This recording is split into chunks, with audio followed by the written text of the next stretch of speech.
Second uncle, I just want to borrow a tael or two of silver to hire a physician for Grandma. How did the talk turn to marriage? Before he passed, your father entrusted you to my care. So of course, I must see to all your needs, Himai. You must think this through carefully. To settle those debts hanging over you, finding a husband would be harder than climbing to the heavens. But now, there is someone willing to overlook it all, willing to take you as his wife. Wouldn't that just mean sharing the debt with him? You ought to be grateful. Very well. I'll marry then. In 7 days' time. The groom's family has already sent the betrothal gifts, and the wedding is set for the 10th of next month. Leaving the Lin family courtyard, Lin Himai weighed the 8 taels and 8 mace of silver in her pocket all the way home, pondering what bricks, tiles, and stones she could afford to patch up the little thatched hut she shared with the old lady. Grandma, I'm back. Oh, Himai's back. Where have you been? You must be starving. Grandma knew you'd be home soon, so I've got the water boiling in the pot, just waiting for you to cook up those noodles. It is all my fault for dragging you into this. I'm no use to you anymore. Falling ill at the worst possible moment. Grandma, you haven't met Liu Lang yet, have you? I've caught a glimpse of him from afar once before. He is tall and broad, shouldered, very sturdy too. A real strong arm, the kind that gets things done. I used to think him some kind of brute, but things look different now. I've come around to it. Marrying young Liu Lang isn't so bad. He is on his own in the world, so we'll just make our life together from here on out.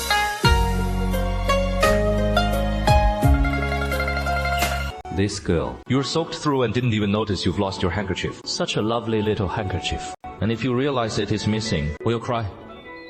Your nose still won't come back anyway. Who is it? Yang Liu Lang. Liu Lang. Come in and have a seat. Grandma Lin, I won't come in. I'm just here to drop off something. Left it outside the door. Grandma, here is a basket of eggs. We can have them for dinner tonight. She carefully arranges the eggs along the edge of the stove. But as she takes out the first 3, a light green item tucked beneath the basket catches his eye. It is a handkerchief. Lin Himai's very own. That handkerchief was Lin Himai's constant companion, always tucked close. Where did he find it? The handkerchief by the stream side, as Lin Himai grips the wooden bucket's handle, lowers it slowly into the water, immersing it to the bottom. This way, the clearest, purest stream water flows into the bucket. A sensation of weightlessness, despair mingled with helplessness. Lin Himai squeezes her eyes shut tight, bracing for the sharp pain she imagines coming. A strong hand reaches out and grabs hold. It is your waist. He holds. It is me. Are you all right? I'm fine, and I owe you my thanks. No need. Aren't you out hunting today? Not today. I've got other matters. She bites her lip, hesitant to speak. Yang Liu Lang looks up at her, his dark brows arching slightly. It is nothing. Just... She wants to thank him properly for pulling her from the water just now and for returning her handkerchief yesterday. Yang Liu Lang raises a brow, steps back with his sturdy frame, steadying her shoulders, and effortlessly lifts her clear. I've settled into a safe spot behind you. Shall we go or not? Lin and Mai nodded hurriedly, hurrying to keep pace with Yang Liu Lang. Then, I'll wait for you. Yang Liu Lang's eyes softened with a knowing glint as he glanced at Lin and Mai. If I leave now, it'll all be for naught. Like a fleeting gust, steps in haste, yet steady as unyielding stone. Lin and Mai's eyes widened in surprise, her mind swirling in confusion, and a strange twinge of annoyance at the teasing. Hey, what did he just say? He waits for him? What on earth is he waiting for? There is still half a caddy of sweet potatoes at home. Himai, wash a few clean and dice them finely on the cutting board. That eggplant was brought over by Chantal a few days ago. At noon, slice up some pork belly and stew it, turning it into a mouth-watering dish to pair with rice. The rice is steaming away on the little stove. While pork belly and eggplant simmer in the pot, the yard wafting with savory scents, punctuated now and then by the soft clucks of chickens.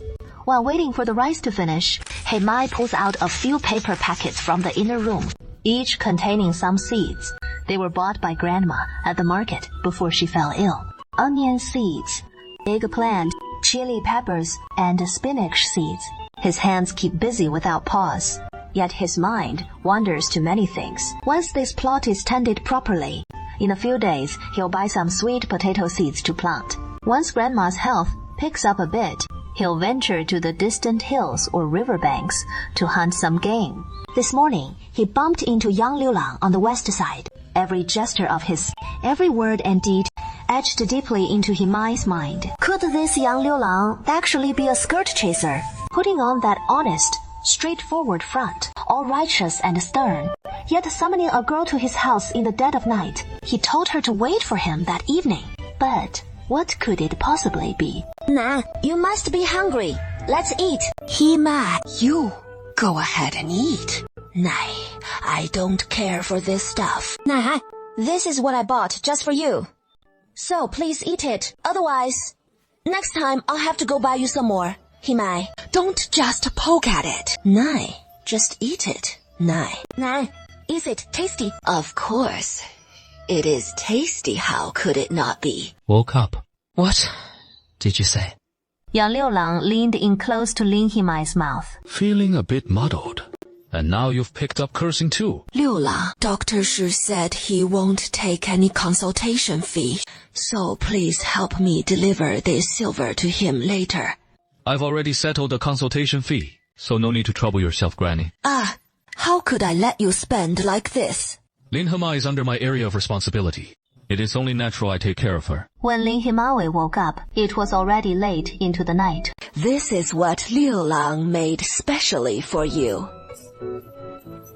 Young Liu Lang? That is right. Who would have thought that boy Liu Lang would know how to light a fire and cook? Oh my, how many men in our Shaoqing village would set foot in the kitchen to cook for a woman?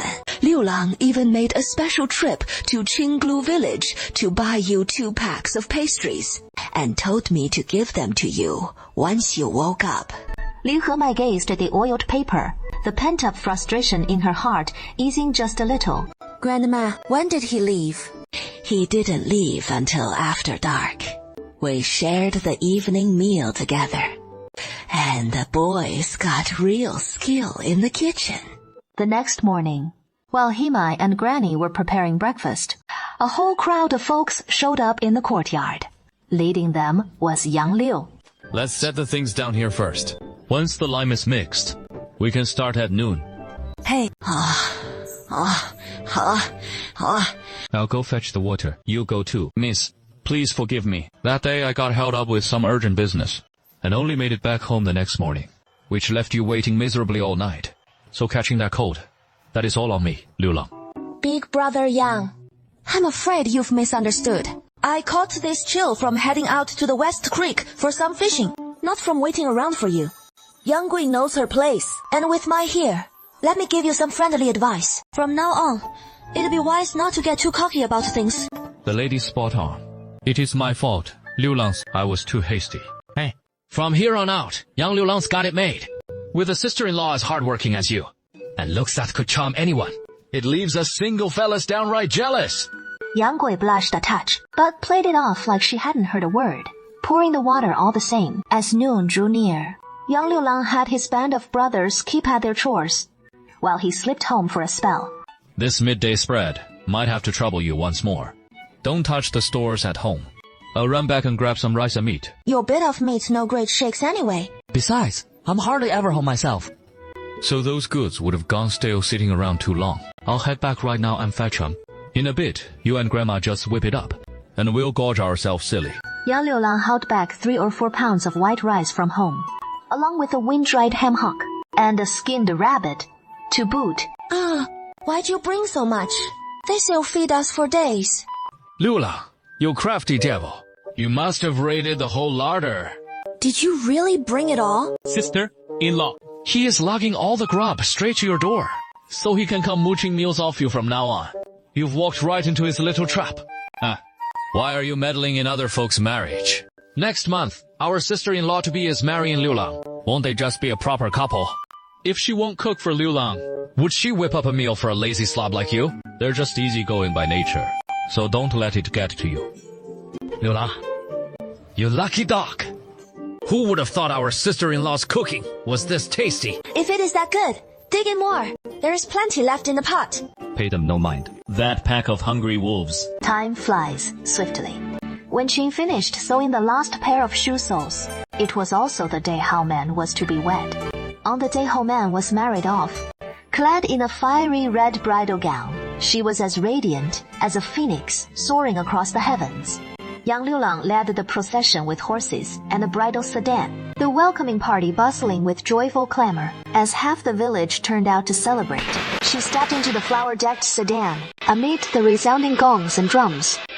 And when it came time for the rites at the Yang household, on the high seat in the hall sat the dignified Li Zheng, serving as the elder for the groom's family.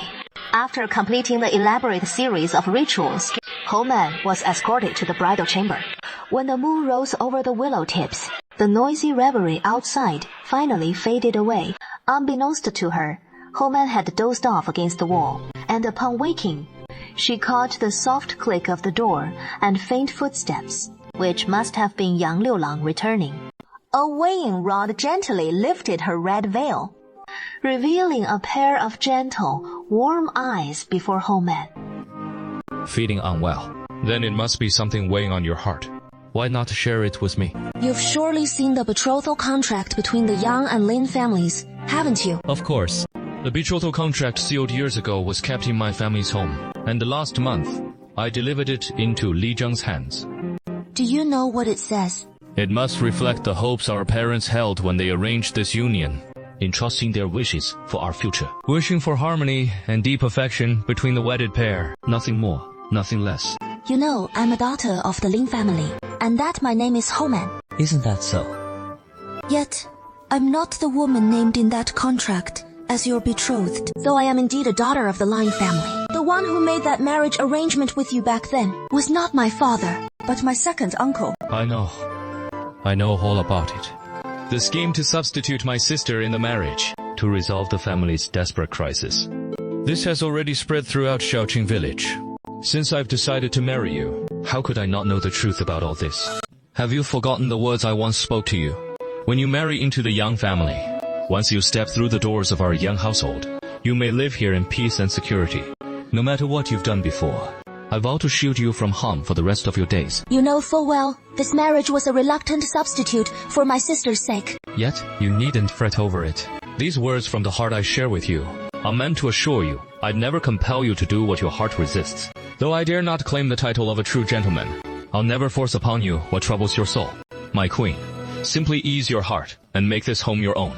In public, should you wish it, we can appear as devoted husband and wife. If not, I'll spare you my company as much as I can. My thanks to you. Beyond this, I fear I offer little, save for humble chores like washing and cooking. Those, at least, I can manage. In that case, it sounds as if I've set my sights on bringing you home just to tend my laundry and meals. Rest now. On the simple wooden bed beneath a thin quilt, young Liu Lang turns his back to Yimai, his voice drifting softly through the night. The scene that greets my eyes is no ordinary courtyard, but a dazzling cascade of falling petals. The wind day feels a bit brisk, as the fresh breeze from the west side of the courtyard carries the delicate light pink petals of the peach tree, drifting all the way to the far corner of the yard, mingling with the soft yellow blossoms of the pear tree, their hues warm and utterly enchanting. Did you plant these trees, especially for me? As long as you like them, that is all that matters. But in such a short time, where on earth did you get these trees? It must have taken so much effort, hasn't it? No trouble at all. I got these trees from a nursery, right in the middle of their blooming season. To plant them now and keep them alive, and have them flower right on schedule, it really did take quite a bit of work. But their blooming season is so brief, so I planted a locust tree in the corner of the yard. Oh, it is still just a sapling. Next year at this time, Once these flowers have faded, the locust tree will burst into bloom. By doing all this, I truly don't know how to thank you. Repay me? What for? I just wanted you to feel more at ease here, that is all. If this leaves you feeling uneasy, constantly worrying about returning the favor, it would only undermine the whole point of why I did it. His kind, gentle gaze settled on her flushed, rosy cheeks. As long as you're happy, that is all I wanted from this. Come on, let's go have breakfast. Let's take a break and have some tea. We've been so busy these days. We haven't had time to clear the vegetable patch. I reckon in a day or two, we'll be ready to get to work with our baskets. By then, what would you like to eat? We'll grow it ourselves. It'll be so much easier. I originally thought of planting the veggies in the courtyard, but trees are planted all around the yard, blocking the sunlight. The crops wouldn't thrive there. So, we're clearing this plot instead. If we tend this patch well, we won't need to buy vegetables all year. That won't do. I eat a lot. This little plot would only feed you for a year. And Mai paused for a moment, then thought about it, and realized there is a tall, sturdy man in the house. After all, we don't have much silver at home right now. So in a few days I'll head to the mountains to hunt. Trade the game at the market for some silver. Then find village head Lai to buy a few acres of land. We'll plant it up. And that'll be enough veggies for the three of us. The three of us? That includes Grandma, right? Her daily rations. It is only natural for us, juniors, to provide for her. Yes, and Grandma too. You've thought of everything so carefully, taking such good care of my family. Thank you. Our family fortunes have been much the same.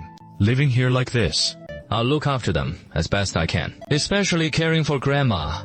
Doesn't that just give me one more family member to cherish? You're back. I'm back. This roe deer must weigh at least a couple 100 pounds. This isn't a deer. Deer aren't that easy to catch in the mountains. This is a roe deer. And the meat is delicious too. So it is a roe deer. You must be worn out, aren't you? Come inside and rest a bit. Dinner's just about ready. All right. they've just lit a little oil lamp in the house, with hot water and tea already set out on the table, and a damp cloth for wiping away the sweat. Through the window, Yang Liulang gazes at the bustling figure in the kitchen. A satisfied smile curves his lips. He thinks having Himai at home is truly wonderful. Hey, no need to fuss. I can take care of those chores later. You just sit down. It has been 2 days since he last saw Himai, and he has missed her dearly, seeing that smiling face. He doesn't want to watch her bustle about. Have a bowl of porridge first to warm your belly. This porridge has sweet potatoes and soybeans in it. It'll settle your stomach nicely. How does it taste? The porridge you make is second to none. Of course, it is delicious. You told me you'd only be gone a day and a half, but you came back so late today. Did something happen up on the mountain? It wasn't any trouble, but rather a stroke of good luck. Good luck. I promised you I'd be back in a day and a half, and I meant to keep my word. I was all set to head back this morning. But as I was coming down the mountain, I spotted an injured wild boar.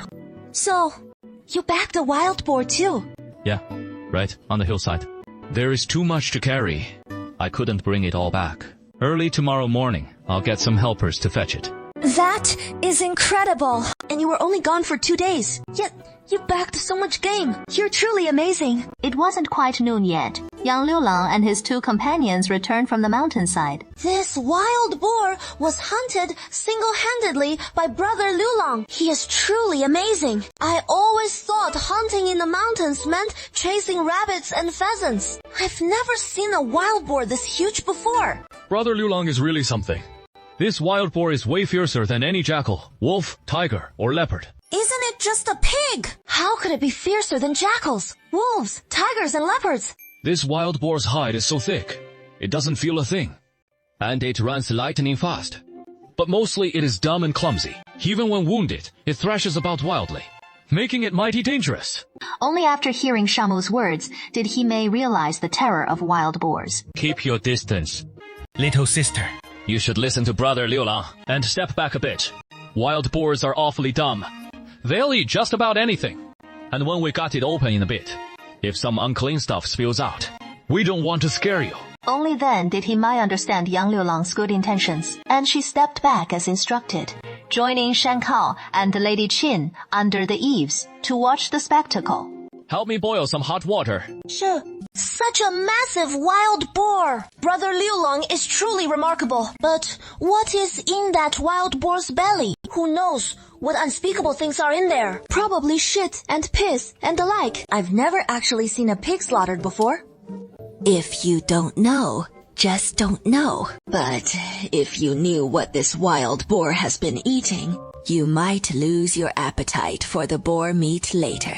The wild boars all cleaned up. Meyer brings a big hunk into the kitchen. So much meat! We've already had our fill of monkey meat, and now wild boar too! Isn't the pork we just killed fresh enough? Doesn't this still satisfy our cravings? Little sister-in-law, you're just like Liu Lang in that way. Not holding back with anything at all. No wonder you two make such a perfect pair. Seeing Himai's shy reaction, young Liu Lang couldn't help but smile. Auntie He, this is all thanks to Liu Lang. It has been ages since I had this much meat. So dig in later. Truth be told, I haven't had this much either. Speaking of us brothers, you're the generous one. Only you the splurge and stir-fry all this meat. I didn't lift a finger for today's spread. It is all her handiwork. Oh, yeah, sister-in-law whipped up this meat feast to treat us. All right then. We owe her the thanks. Sister-in-law, come on. Let me raise the ball to you. Didn't get the osmanthus wine ready today. This brew packs a punch. Easy does it. We're all family here. What is a little extra between king? Just scoop her up and carry her off to the bedroom. Hey, the elders are right here. What nonsense. I'm not one for all that fuss. No harm done. Just let me eat already. Here, try a piece of meat. This whole spread today. Hard work on your part. Trekking up the mountain to hunt and lugging the game back. That is the real grind. Me whipping up some grub with Grandma and Shan Cao. What is that compared to your haul? It pales next to your efforts. You should eat plenty. Climbing those hills takes real stamina. Eat what'll build you back up. You two had enough yet. Picking on me for being wifeless. Can't you two just slip off to the room and get all cuddly later? Himai sat on the clean front seat of the ox cart, her legs dangling in midair, kicking gently with delight. Her spirits soaring as if she were flying, gazing at the flowers, grasses, and woods rushing past around her. She suddenly felt how truly blessed she was to have arrived in Shushang village. How could Liu Lang, seated just inches away, fail to sense Himai's bubbling joy? He quietly turned his head for a quick glance behind, catching sight of the girl behind him, her vitality radiant and captivating, her sharp, striking features, her brows and eyes like a delicate painting, squinting her eyes without a care in the world, her smile beaming brightly. A surge of joyful warmth welled up in young Liu Lang's heart, his chest stirring faintly with the thrill of seeing Himai so happy. In that moment, Himai felt that young Liu Lang had uncovered a treasure everyone knew of, yet no one had truly seen. And young Liu Lang's eyes, how could Himai not be an absolute treasure? I've never tried any of these before. Which one's the best? Beats me. Then, let's get a taste of everything. See which ones catch your fancy. And we can have more next time we're here. Yang Liulang ordered 2 steamers of steamed buns, a bowl of tofu pudding, a bowl of soy milk, 2 fresh squeezed fruit, pastries, and half a steamer of shaomai, plus a few other tempting little bites. So much food. Can we even finish it? Go ahead and eat. Whatever is left, I'll polish off. Tasty. Full yet. Delicious. Everything's wonderful. But you barely touched yours. I was worried you wouldn't manage it all. Never thought you'd pack it away like that. Guess I'll be starving later. Oh no, all my fault. Then, shall we order some more breakfast? Just teasing you. You eat so deliciously. I've already had my fill. Come on, let's go inside and see what is drawing you here. I've never been one for these sorts of things. Better not to buy any. Even if you don't like them, just take a look. Huh? I heard Dacheng say his daughter-in-law loves coming here the most. Even if we don't buy anything. Just wandering around would still be a delight. Perhaps it is because his daughter-in-law fancies these things. Well then, take a look. Which one do you like? Unbeknownst to him, as he was dazzled by the sights on the other side, Liu Lang had already followed his gaze and instructed, the clerk to wrap up 2 boxes of rouge. Let's go. Afterward, the two headed to the grain shop and weighed out 2 do of rice and 2 do of flour. Let's think. If there is anything else we need to pick up. Nothing else, I suppose. Shall we head home? We haven't finished shopping yet. Let's check out over there. Earlier, when settling for the rouge, they'd used Liu Lang's money. He'd vaguely overheard the rouge shop owner mention the price, roughly 600 wen. He quietly pondered the 2 small boxes in his pocket, more precious even than the 2 do of rice and flour they just bought, and couldn't help but click his tongue in astonishment, thinking he'd need to make these 2 boxes of rouge last as long as possible. No more buying once they're used up. What are we doing here? Let's go back. Oh, young Master Yang has arrived. This is the gentleman. Would you mind selecting a set of garments for him? Shopkeeper, your lady's features are refined and graceful, and if matched with a fine garment, I'm afraid even the heavenly immortals couldn't outshine her. What sort of garment does the lady desire? Something simple. Will do. This one looks lovely. You have a keen eye, miss. This is our latest narrow-sleeved robe with Liuli pattern. This is the very last one left. This size fits you perfectly, miss. How much for this set? For others, I'd charge 2 taels of silver. But for you, young Master Yang, 1 tael and 5 chen for a regular like you. He turned his head and started to walk away, when suddenly he caught sight of a wedding gown displayed in the center of the shop. It looked awfully familiar.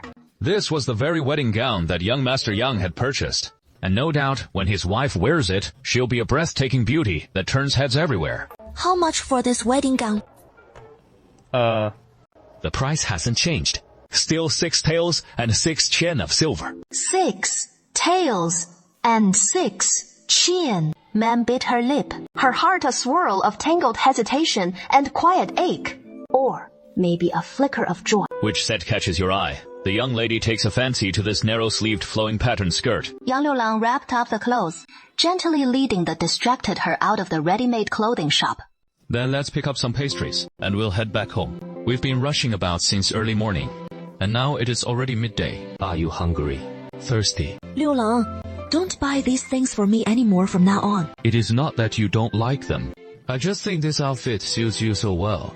No, it is that I don't deserve such fine clothes. Amai, if you feel I'm being too lavish with the silver, next time we'll be more careful with our spending. This is the first time I've brought you to the town fair. So of course I wanted to buy you something nice. No. I just feel you shouldn't be so kind to me anymore. What is wrong with that? Do you truly see me as your future wife? I'm truly sorry. I shouldn't be bringing this up again. But I really don't want a lifetime's marriage matter handed over to my second uncle and the elders, as if I have no value of my own. A long silence stretched on. Himai didn't even dare lift her head to glance at young Liulang. He felt a deep pang of guilt. I understand what you mean. Let's go. Himai sat on the ox cart. At her feet, the grain sacks and newly bought goods. At that moment, she hung her head in dejection, lacking both the energy and the mood to tally up their purchases. Yang Liulang sat up front driving the ox cart, no longer making conversation with her. Their ears filled only with the rushing wind and the steady, rhythmic clop, clop, clop of the ox's hooves. The ox cart rumbled all the way back to Shaoqing village, the two exchanging not a single word. By now, it was already midday. Himai jumped off the ox cart and headed into the courtyard first, while Yang Liulang, after unloading the items from the cart, went to return the ox cart to Xujiang. It is said that spring planting season keeps one busy with the vegetables. Now Himai holds the seeds in her hands. Having finished the household chores, she is even busier than ever in that plot of land, head bowed low over her work. The seeds Yang Liulang brought back are quite plentiful. It seems he chose them especially to suit Himai's tastes.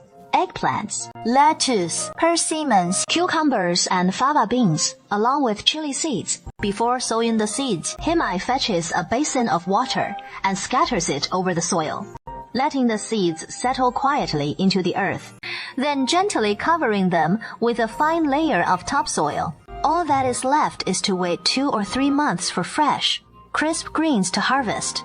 Last week, She hurriedly wrapped up the fieldwork in the vegetable patch. Himai quickly prepared the midday meal and shared it with Liu Lang before heading over to Qing's place once more, delivering 2 packages of the pastries bought yesterday to Qing, 1 package to Shankao, and keeping 1 for herself. The hens have hatched 2 broods already. Take a few home to raise there. Let the hens stay here with you for a spell, until the pup at home grows a bit bigger. Then I'll bring the chicks back. On the way home, Liu Lang wasn't there. He only returned as dinner time approached. Hemai recalls those evenings long ago when she prepared supper, just the 2 of them in the hearth room, yet always brimming with joy and laughter. Compared to today, the change fills her with quiet worry. For days on end, it is as if they've made a silent pact to keep this careful distance between them, neither too close nor too far. Mary and Liu Lang rise with the sun at the foot of the mountain and rest as it sets, warm and serene. The flutter in his heart, softened by Liu Lang's daily gentle words and tender affections, gradually settling into quiet peace. Lately, his gaze had begun to follow Liu Lang without his willing it. This night, before drifting off, Himai had finished his evening wash and watched as Liu Lang washed his hands and face, stepped out to pour the water, and checked the door latch. What are you lost in thought about? Your eyes so wide like that. No, nothing at all. Sleeping on the floor is fine enough for now. But come winter, what then? It is nothing. Just pretend. I said nothing. If you're afraid of the cold, then when the time comes, in this little room, whoever you hold close for warmth, no one will stand in your way. He-Man parted his lips. The words of explanation swallowed back down. Never mind, never mind. The more he tried to explain, the worse it got. On this midday, after finishing their meal, the 2 headed up the back hillside, gathering pig grass from the slopes and foraging for mushrooms, chatting and laughing all the way back home. Himai, Anqi Xiuzhu, how do you get here? Why, sit cooped up inside. Enough lounging around. Come on, follow me. Where is Liu Lang? Liu Lang's coming too. Your brother's home. My brother? Helin? Helin's back, and he has brought a woman with him. I'd say your family's in for some joyful news. Your brother's found himself a wife. A scholar studying at the academy today returns home with a woman in tow. This has to be the talk of the town. Grandma, your grandson's been so unfilial to father. For something this grave, I couldn't even come back to see him once. You and father raised me in vain. It was your father who forbade us from telling you. So what is the point of you rushing back now? Not to mention delaying your studies. Do you think your coming back will keep him from dying? That is right, Helin. You're such a soft-hearted boy. If we told you about your father, it might have thrown off your provincial exams next year. Exactly, Helin. Listen to your grandma. No more tears. Grandma, why are you crying? Who is upset you? Is that Himai? Lingzi, stop crying now. There. It is your little sister, Himei. There, good girl, little sister. Helin. Who is this girl? This is your granddaughter-in-law. Sure. The granddaughter-in-law. When did you get married? It has been several months already. Several months? Weren't you studying at the academy? How could you get married? Lin Helin, are you even a man? Crying without end. You've been nagging on and on. Have you finished? Just spit it out. Is it so hard to own up to what you've done? Fine, I'll tell them. Your Lin Helin dropped out of the academy 4 months ago and married me. What do you mean? 4 months ago? 4 months ago? Helin, I'm off to find village, Dr. Shu. what are you all crowding around here for? I'm fine. Everyone, disperse. Go on, scatter. You nearly scared me to death. Granny. Village Dr. Shu finishes writing the prescription at the small table. hands it to young Liu Lang, and explains the dosage and usage. Hey, Who is this woman? her name's Sure, but we don't know her exact background yet. She reeks of worldly ways. Probably a vixen that Brother Mater brought along. Your eyes are sharp. One look and you can tell she is a woman from Qinglong. I've seen plenty like her. How about I go out and crash somewhere for the night? How could we do that? Wouldn't that just give us away? The whole fake couple charade would be exposed to the entire village. Then sleep on the floor. I'm built sturdy, and the weather's mild now anyway. So, it should be fine. That wind out there could freeze you solid. You can't just sleep on the ground. We'll sleep right here on the bed. In the darkness, Himai awkwardly fumbled her way onto the king. The quilt barely enough to cover them both, but only one pillow to share. If only I'd known it'd come to this. He should have prepared an extra quilt for the room on ordinary days. You take this spot. A man's built tough. He can go without a quilt, no problem. Be good. And get some rest. Bathed in moonlight, Liu Lang's eyes gleamed on his face. So bright, they drew you in for another lingering look. Himai seemed a touch entranced by those eyes. As Liu Lang gazed at her dazed little face, which looked utterly enchanting in the moonlight, the way she stared fixedly at him, lending her an air of delicate allure, irresistibly captivating, without even trying. Let's turn in early. He reined in the heartbeat, threatening to burst from his chest, and said calmly to her. Himai's face burned hot. Himai murmured a soft assent, and ducked her face beneath the quilt. In the faint glow of her eyes, his broad frame draped in just a thin jacket, which hung loosely down to his waist. She gently, quietly tugged the quilt halfway around, draping one side over herself and the other softly over Liu Lang. So now he wouldn't catch a chill. In the early morning, the courtyard should be at its quietest, but today, from the storage room, came sounds getting louder and louder, each one more coquettish and indulgent than the last, enough to make one's heart race. Liu Lang's hearing was just as sharp as Himai's, so naturally, he caught those heart-fluttering noises too. The two of them, bleary-eyed from sleep, stared wide-eyed at each other, listening to the commotion from the storage room. I didn't sleep soundly last night. Must have kept you up, huh? Hey, no rush. You lie there a bit longer. Liu Lang's face flushed with awkward embarrassment. He snatched up his padded jacket from inside and bolted out of the room. He came back a moment later, his head dripping wet. I'll go fetch some water and boil it. While Himai was lighting the stove and cooking in the kitchen, that shameless pair emerged. Recalling those sounds from just now, Himai shot Xusar a fierce glare, muttering to herself, "What a hussy! Doing that sort of thing in broad daylight, right in someone else's home, have they no shame? And Lin Hailin is no better. What kind of brother goes and does that in his own sister's house? Doesn't he have any sense of decency as an older brother?" Your sister's right here cooking breakfast. Wisur and I won't be eating breakfast at home. Second uncle said yesterday we should head straight over once we're up. Sister, in that case, you two go on ahead. No need to explain yourselves to me. Hey. Himei carried the little dining table out to the courtyard. Liu Lang was carrying a bundle of firewood, with Shanghai trotting at his heels as he returned.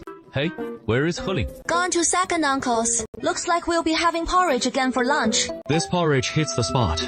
Yours is the tastiest around. Give this one a try. These past few days, the vegetable patch hasn't been tended to properly. These days since we cleared this vegetable patch, the field has already yielded a small harvest. Tender green scallions and garlic scapes have sprouted, and some small sweet potatoes have already emerged, and cleared the edges with wheat straw, then watered it again, gave the field a thorough tidying before heading back home. When evening fell, young Liu Lang returned home to build another room. This is no small task. Liu Lang, you're doing this for my brother and the others. No need at all. They're fine. It is for Grandma. Now that Heilin has returned, from the looks of it, he is planning to stay long-term. But having them stay in that side room forever isn't right. So I've been thinking of building the new house these next few days. Then, we can bring Grandma to live with us, and let Heilin and them stay in the thatched courtyard. Wouldn't that be perfect? Why didn't I think of that? That is indeed a great plan. That is exactly what I had in mind earlier. But I've always had other things to handle. And luckily, things are quiet right now. So we can get to building the house. It'll be quick. In just 3 to 5 days' work, we can move in. You've thought of everything so thoughtfully. Liu Lang, it is all thanks to you. Tomorrow, I'll round up some help and prepare the materials. We'll start work the day after. Then tonight, I'll make a couple extra nice dishes to celebrate. In a bit, I'll go fetch Grandma. Just as dinner was about to be served, Xiu Erhui returned, wearing a brand new dress in vibrant reds and greens. The clothes are done so soon. Silly! It wasn't that quick. It was my second uncle who took me to the tailor's to buy this outfit. Doesn't it look good? It looks great. Must have been pricey, huh? Yeah, it cost 2 taels of silver. I'm stuffed. You all eat. I wonder if Helin's done living on his own.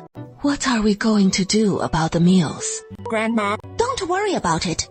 He chose this woman himself. He is happy to play the lackey in front of Silver. We can't stop him. Exactly. If you're hungry, just drink the northwest wind. 2 days later, Liu Lang has bought the stones, bricks, and tiles for building the house, along with the bamboo poles. Yo, sister-in-law, it has been a while. You look even prettier now. Ma Zhe, sorry to trouble you all coming over to help again. Liu Lang and I really feel bad about it. Just tell us what you want for lunch. Sister-in-law, you're always so straightforward. Usually, when Liu Lang has some chores here and needs folks to pitch in, the brothers would take turns showing up for at least 2 or 3 days. But when Yanzi Liu Lang gives the call, we're bound to come right over. Hey, not for anything else. It is sister-in-law's cooking that is so irresistible. And you're bold enough to say it. A grown man like you with such a greedy mouth, you'll never snag a wife. Shen Cao, don't be like that. You little rascal. Still as quick-witted and sharp-tongued as ever. How has it been these days without me around? No one to trade bobs with you. You must have missed me something fierce, right? Yeah, you absolute scoundrel! All right, Shen Cao, let's go fetch some water.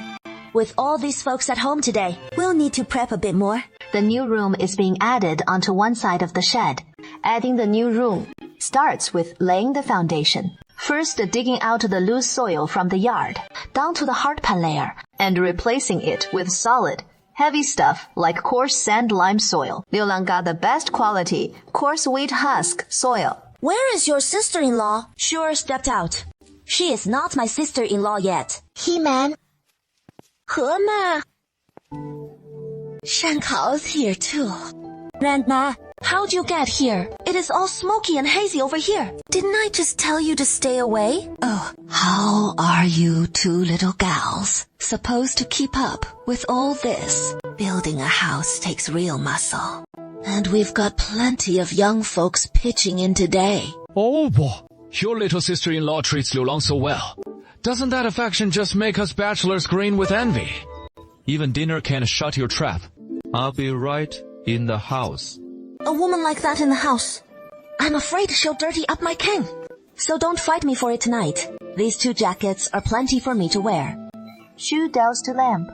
The 2 lay on the kang, staring at the dim ceiling, so close that they could almost hear each other's blinks. Outside the window stretched a gentle, serene night, while inside reigned a tranquil, peaceful hush. Tomorrow, I'll still ask Xu Jiang for 2 planks to sleep on the floor. Though that is exactly what I planned when I got here today. But the rush made me forget all about it. Yeah, that is fine. For 3 straight days, these young laborers kept at it, bustling around the young place. Come evening, the youths wrapped up their chores as always, scarfed down their supper, and when it was time to call it a day and head home, Shu'er hurried over and sidled up to Xu Jiang once more. Brother Xu, Come here. What is the matter? Something wrong. my head's spinning. Eyes all fuzzy. The yard's a madhouse of smoke and bustle every day. Can't even find a quiet corner. I'm about ready to drop dead from it. Brother Xu, could you give me a check? Didn't I just check you out yesterday? You're not pregnant, and there is no illness to speak of. Healthier than that little black pig in the yard. So, what is ailing you? And another thing. We agreed yesterday that doctoring comes with a consultation fee. And you still owe me for yesterday's. So how come you want me to take your pulse again today? Hey, if you want me to treat you, sure I can. Just pay up the consultation fee first. He is right there in the open, cuckolding my brother. Does he think there is no one in our family to stand up for us? I'm just worried she's stepping out on him. Afraid the whole world's catching on. As for Xu Jiang's character, you can set your mind at ease. He'd never cross that line. The next morning, Liu Lang then shouldered his bow and arrows and headed up the mountain with Himai. With the old lady still at home, the two didn't plan on going all the way to Taiyuan. After more than 2 hours on the mountain, their haul was bountiful indeed. 2 pheasants, a rabbit, and Little Black had a snake in his jaws, half dead from his bite. This is just a common rat snake. Non-venomous. Stewed together with chicken makes for a fine broth. But if you're scared, we can just toss it. We could still make a soup from it. Is it really safe? Of course. Stewed with chicken. It is called Dragon and Phoenix Spring Prosperity. And utterly delectable. If you'd like to try it, once we're home, I'll show you my skills and whip some up. Then let's keep it. Grandma, we're back. The old lady rose from the courtyard, smiling and beckoning them over. Grandma, Little Black did great today. He caught a snake. Really? Little Black's gotten so capable. Isn't he just? This little guy's something else. He'll be unstoppable when he grows up. Right. Liu Lang went into the house and first cleaned and prepped the snake meat and pheasants to make a hearty soup for Himai at midday. Your brother hasn't come by in days, has he? We can't leave him out today. I'll have him over for a meal. My brother. Heiling's anger has long since faded. He is just hesitating now because of Shufar. How about we send some meat over to him later? No worries, Grandma. I'll go call them in a bit. Where is Xixuor? Today. Today is the day to settle the debt. She went to town. She went to town. She went to town to pay off the debt. Yeah, better to wrap this up sooner. Then we can all breathe easier. So where is the money coming from? You don't mean... I've given the Pishu to Shuar to pawn it at the pawn shop first. And once we're flush with cash, we'll redeem it later. Oh, comb your hair! You've been duped! You big fool! What kind of sister are you? Do you even know who Shuar really is? You have no idea at all. That name, Shuar, that identity, it is all phony. How can that be? This can't possibly be true. Didn't I tell you? I told you she is an orphaned girl with no parents. And just because she says so, you don't even bother to check. You just believe she wouldn't deceive you. Sister, I know you really hold a grudge against Shuar. Right now, the two of us have just moved, and she is still adjusting. So her temper's short, and she is feeling lazy. Let me ask you. She claimed she owed money. So the debt collectors are from the gambling den. Did you actually see Shuar go to the gambling den? No. Ever since she started living with me. Shuar has turned over a new leaf. I persuaded her not to go back to those seedy places anymore. And she listened. Fool. From start to finish, it is all a scam. You've been had. How long has the Shuar been gone? About half an hour. You... forget it. Just wait and see. She won't come back. Isn't that Lin Heiling squatting right there in front of the door? Why on earth is he squatting here? You two are back. Lin Heiling and Xu Jiang have been waiting for you all afternoon, with no one else to turn to for advice. So they had to call me and your uncle over. Come on in. Auntie Huang Jing is inside. It turns out, Liu Lang had borrowed a cart from Xu Jiang to take him and Mai to town. Xu Jiang was just about to head out when Xu Te cornered him in the house, Shuar clutching that jade pixie, demanding to elope with Xu Jiang. But Shuar let the truth slip soon enough, revealing that the jade pixie was a family heirloom from Lin Changjun to Lin Heiling. Without wasting words, they bound Shuar in short order. Lin Heiling had already sensed something was amiss deep down, but he just couldn't bring himself to believe it was all a deception. Not until they searched her other set of clothes and found a deed of servitude bearing the name Hang Yue, issued by a place in town, the town's Yi Hong Lao. From start to finish, it was nothing but a swindle. Lin Heiling played for a fool like a dog by some brothel girl, and yet here he sat, still lost in longing. hoping she'd return. Seeing him in this state, Xu Zhang couldn't help but feel pity. So he let out a sigh and said, "We can't just sit here waiting forever. We need to get someone to come watch over this woman first. Then go inform Liu Lang." Hey, no need to inform Liu Lang. Let's report straight to the officials, brother. He is really going to report to the officials. You bet he is. Xu Jiang just accompanied him to the village head's house to borrow a donkey, saying they'd set off first thing in the morning. Oh dear.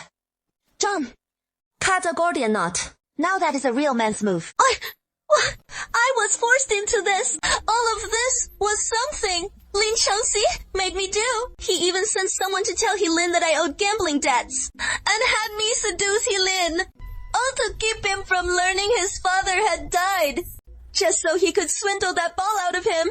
And besides, didn't I fail to pull it off? That ball's already been returned to Helin. So what are you all doing? You still want to report me to the authorities? Huh. It is not that you failed. You're just too damn foolish. You thought you'd find some paramour to elope with you. But instead, you ran into someone like me, who wouldn't touch you with a 10-foot pole. If only I'd known. Why bother back then? Could you really have tied someone up in your house for a whole night without a hitch? Sure. Rest assured. Come morning, I'll have him delivered to the authorities safe and sound, just as he is. I'm such a fool. Brother, don't beat yourself up like that. We're all blind when we're in the thick of it, but clear-headed from the outside. When that woman got close to you, she had an agenda. How were we supposed to know? Forget it. Forget it. I've thought it through. You and Grandma were right. I am the last man of the Lin family, and I must hold this family together, so you and Grandma can lean on me. Brother, there is no rush for anything, as long as we're all together and doing all right. There is no hurdle we can't get past. Let's go. Back home for dinner. They hadn't walked far down the road when Helin clutched his stomach, hissing and sucking in sharp breaths, saying to let him and the others head back first. He needed to relieve himself. Xu Jiao 和志梅刚冷 before she came running back, out of breath, and blurted out in a panic, "Something's terribly wrong. 秀儿好了 has run off. She is disappeared." Big brother Shu, never mind. Let him be. Xiu'er's situation has settled for now. How she got away, we all know full well. It is just that no one's broken that paper window yet. Liu Lang, starting tomorrow, I want to borrow 2 herbal compendiums from Brother Shu to study the herbs. Why the sudden interest in learning herbs? Pick some to sell for silver. The other day, I heard Brother Shu say, there are plenty of herbs on this mountain, like angelica, fleece flower root, safflower, and many more. If I can recognize the herbs, when we head up the mountain together every day, I won't just be gathering mushrooms anymore. We go to the market once a month, sell off our stock of herbs at the apothecary.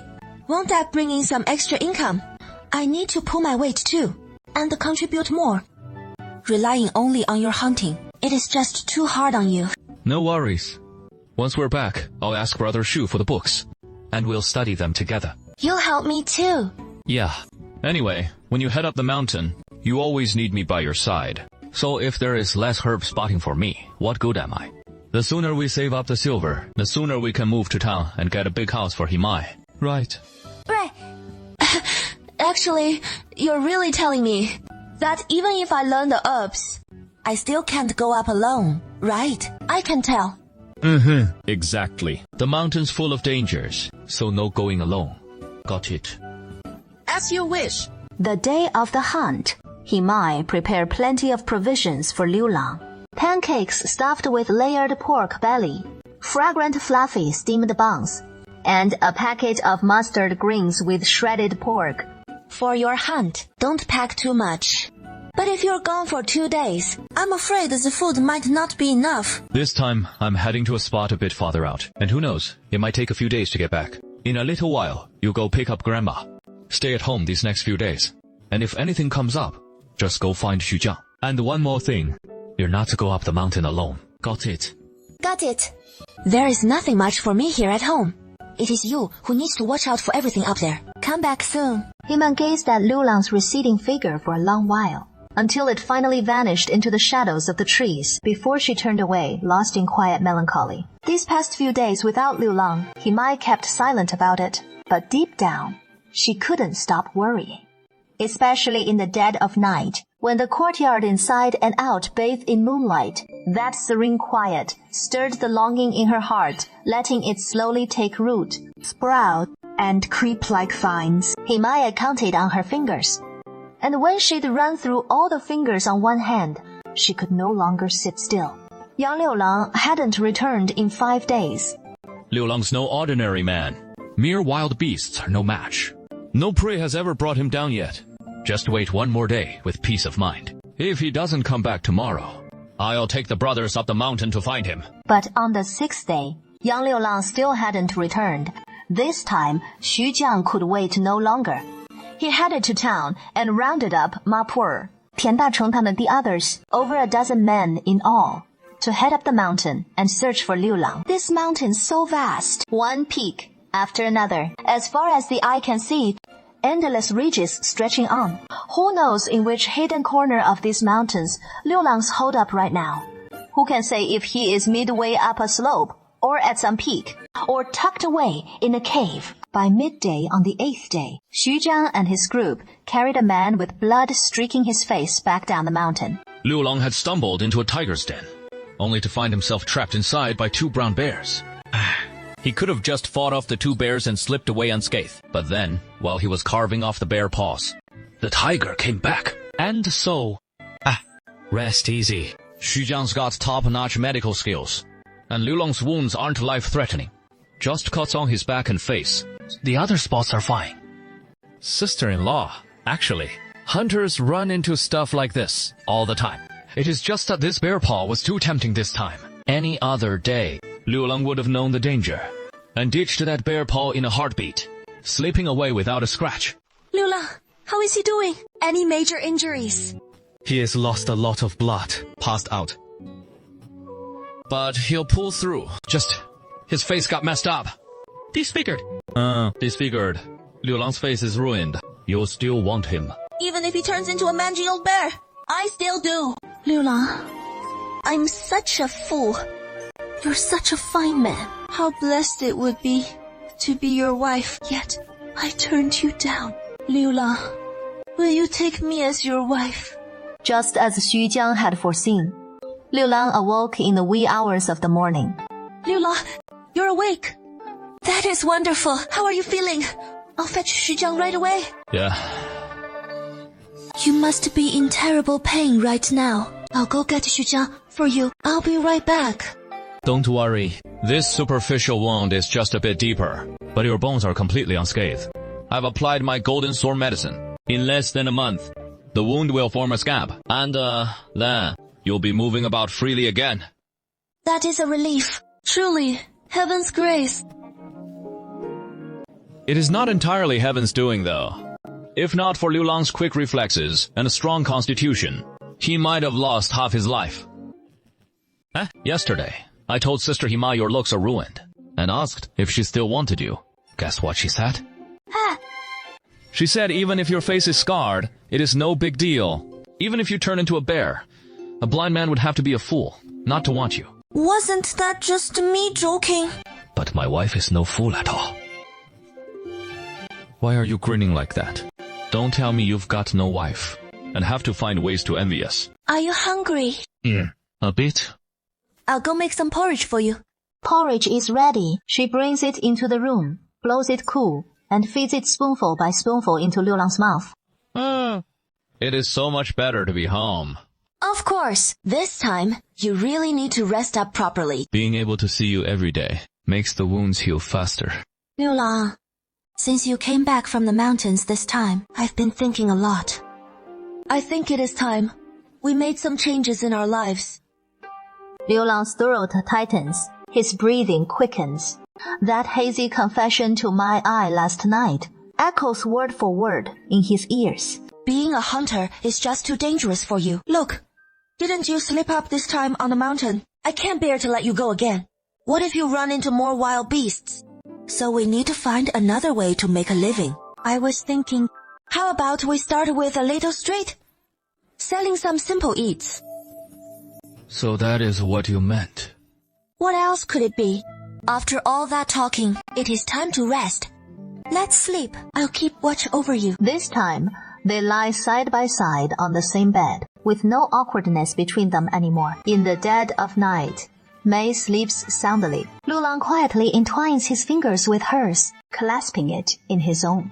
He sighs contentedly. This way, even without seeing Mai's silhouette, he can drift off more peacefully. Mai tirelessly tended to Liu Lang for 4 days. On the 5th day, Liu Lang's wound had healed considerably. Mai couldn't bear to gaze at the gruesome scar marring his cheek, her heart aching with profound sorrow. Fine. So, you've finally seen Liu Lang's disfigured face this time, haven't you? It is not scary at all. No matter how he changes, he is still handsome, not frightening in the least. Yimei, rest assured. Though Xu Jiang's character leaves much to be desired, his medical skills are truly exceptional. Don't underestimate this little bottle of golden wound salve in Xu Jiang's hand. I can't guarantee anything else, but for this minor wound on the face, it is guaranteed not to leave a scar. You just put your mind at ease. Really? Of course. If even a small scar is left on Liu Lang's face, I'll help you beat Xu Jiang to vent your anger. I'm afraid you won't get that chance. Over half a month passed, and Liu Lang could already get out of bed and walk slowly. 阿弥陀佛. It was I who caused Grandma such worry. Many people were worried about you. And if you take every bit of it to heart, wouldn't you exhaust yourself to death? Rest well. And when you're better, let me witness the day the gauze is removed from Liu Lang's face. Then treat the brothers who came to help search that day to a hearty meal. The scar has truly vanished. Oh, didn't I tell you? My golden wound salve works wonders, doesn't it? You didn't believe me, did you? No. I just can't believe the sight before my eyes. His fingertip gently caressed Liu Lang's cheek, stirring a rush of scorching heat and shivers. That sensation like warm spring water, trickling past, rippling through the depths of Liu Lang's heart. Truly, Liu Lang is as good as new. Liu Lang's injury has nearly healed after half a month, and he couldn't stand the idleness any longer, starting to head up the mountain every day with Himai to gather herbs and hunt. The mountainside remains quite safe. As long as we don't venture into the distant ranges, we hardly ever run into fierce beasts, and along this stretch there is no shortage of game to spot. Wild herbs and wild greens typically thrive below the mountainside. Himaya has now learned to identify quite a few herbs, and as they climb the mountain with Liu Lang, they pause now and then, examining and sniffing closely, to confirm it is a medicinal herb, then plucking it to tuck into the basket on their back and carry home. This little rascal could probably join the hunt by this time next year. It won't take quite that long. He'll be a full-year-old in just half a year. 小黑聪明的很, is plenty smart. He picks up on commands right away. He's just a tad too mischievous. We'll need to train him up properly. As the two make their way down the mountain, they chat in detail about their plans for the future. Now that Liu Lang's wounds have fully healed, Himai doesn't want him heading up the mountainside alone anymore. There is plenty of game on the mountainside. Last time was just a slip-up. So, if you still want to go, Just take me along. Don't underestimate me. You know a thing or two about my skills, don't you? I won't drag you down. It is safer going together than risking it solo. Alright, let's save up some silver in our daily life. I want to set up a little stall. How about starting a small business? How about selling some cakes and snacks? That would be too tough. I don't want you out in the wind and rain, putting yourself on display. Sweating and bleeding out, there is man's work. I know. We're in this together. Don't be such an old stick in the mud. All right. I'll give it some serious thought. In the blink of an eye, more than a month has passed since Helene returned to the academy. On this day, Himei was working in the vegetable garden when Shamyu came by to deliver a message to him. He said the day after tomorrow is the rest day, and Helene will be coming home. TSK. This time he has truly learned his lesson and knows to care for the family now. Studying at the academy is exhausting, after all. So coming home to rest and have a proper meal is just the thing. The next day, when Helene arrived home, he was carrying 2 packages of pastries in hand, along with 2 pounds of pork. As soon as he stepped inside, he greeted Qinshi and Liu Lang with a beaming smile, taking their pulses. He looked utterly vibrant and full of life. It is all thanks to Liu Lang and brother Shujiang. Before I left home last time, Liu Lang had brother Shujiang take my pulse and diagnose me. He said my constitution was frail, with deficient qi and blood. Liu Lang taught me a few fist techniques. He instructed me to practice them twice a day, morning and evening. Little sister, you've married a fine man. I'm truly happy for you, brother to sister. I know. Grandma and I are both waiting for you to return triumphant from your studies. You must study diligently at the academy and come home more often in the future. Right now at the academy, I'm copying books for the tutor and taking on some odd copying jobs from outsiders, which helps subsidize the household a little. Sister, Xu, just you wait. From here on out, I'll surely make my mark in the exams, so you and Grandma can live good lives. As long as we're safe and sound, that is enough. Nothing matters more than having a healthy body. During dinner, I mentioned to Grandma Hima Yuqing about wanting to buy the bamboo grove on the east side at the foot of the mountain. Wasn't that bamboo grove originally part of Liu Lang's family property? Liu Lang, haven't you heard Grandpa mention this? When did that happen? That bamboo grove. Does it all belong to the Yang family? Yes. It was acquired back when Liu Lang was just 3 or 4. Your grandpa shelled out a pretty penny for it back then, and he'd originally planned to build a couple of grand houses there. By the time Liu Lang got the farmland documents, 3 full days had already passed. That bamboo grove was all damp and shady, scarce on sunlight, untended for over a decade, letting wild tangled bamboo take over. Plus all those critters feasting on the shoots, countless bamboo rats. Bamboo shoots, bamboo rats. Put them to good use. They're all treasures. The very next day after approval, 7 or 8 young folks came swarming to the bamboo grove at the eastern hillside, hustling from dawn right through to midday. Sister-in-law, what tasty lunch you got for us? Stewed bamboo, rat, dry fried, steamed, braised. Craving anything else? Hey, Shankao girl, always spotting you pitching in at the kitchen, but never seeing you whip up a couple signature dishes. Show off your chops at lunch today. Let us brothers sample your skills, eh? Showing off. No sweat. I cook up meals at home all the time. Even my brother-in-law can't get enough. But what is my payoff for cooking for your lot? Exactly. A girl's got skills for her own kin. Why should she slave over your meals? And look at you, so darn stingy. Come tomorrow, I'll drop by your folks. They're bound to take a shine to me. Then treat me like family and keep me for supper. No need to beg for a taste of your cooking then. What gives you the right to barge into her home? Aiming to be a live-in son-in-law or something? Ma, cut the nonsense right here. Shooting off at the mouth. Now get back to what you were doing. This kitchen's no place for your yapping. Even a big guy like you wants to move in, but we ain't thrilled about having you around. Get out to here. A group of young folks hustled away in the bamboo grove for 2 whole days, and 2 days later, the 5-acre bamboo grove stood neatly repaired and orderly. A tall fence now encircled the bamboo grove, with every bamboo shoot inside, thriving vigorously, and every now and then, mischievous little heads poked out from beneath the bamboos, the very bamboo rats being raised in the enclosure. When the next market fair came around, Liu Lang and Hemai, feeling lighthearted, carried just 2 bamboo rats to Qinghe Town to visit the wild game restaurant, and got their prize. Quote, Getting impatient out there. Why didn't you come on in? We're just chatting away. I don't know much about this sort of thing myself. Curiosity is not just for stirring up trouble, is it? What on earth could you two be yapping about for so long? Brother Song wants us to supply him bamboo rats on a steady basis. And that is exactly what we were hashing out just now. A few days later, Brother Song swung by to check on our bamboo rat enclosure in the grove. The day after getting back to Xiaoqing village, the 2 dove right in, pouring all their energy into raising the bamboo rats, as they'd agreed with Purchaser Song to deliver a batch of bamboo rats to him in town every month. 10 at a time, roughly 30 pounds.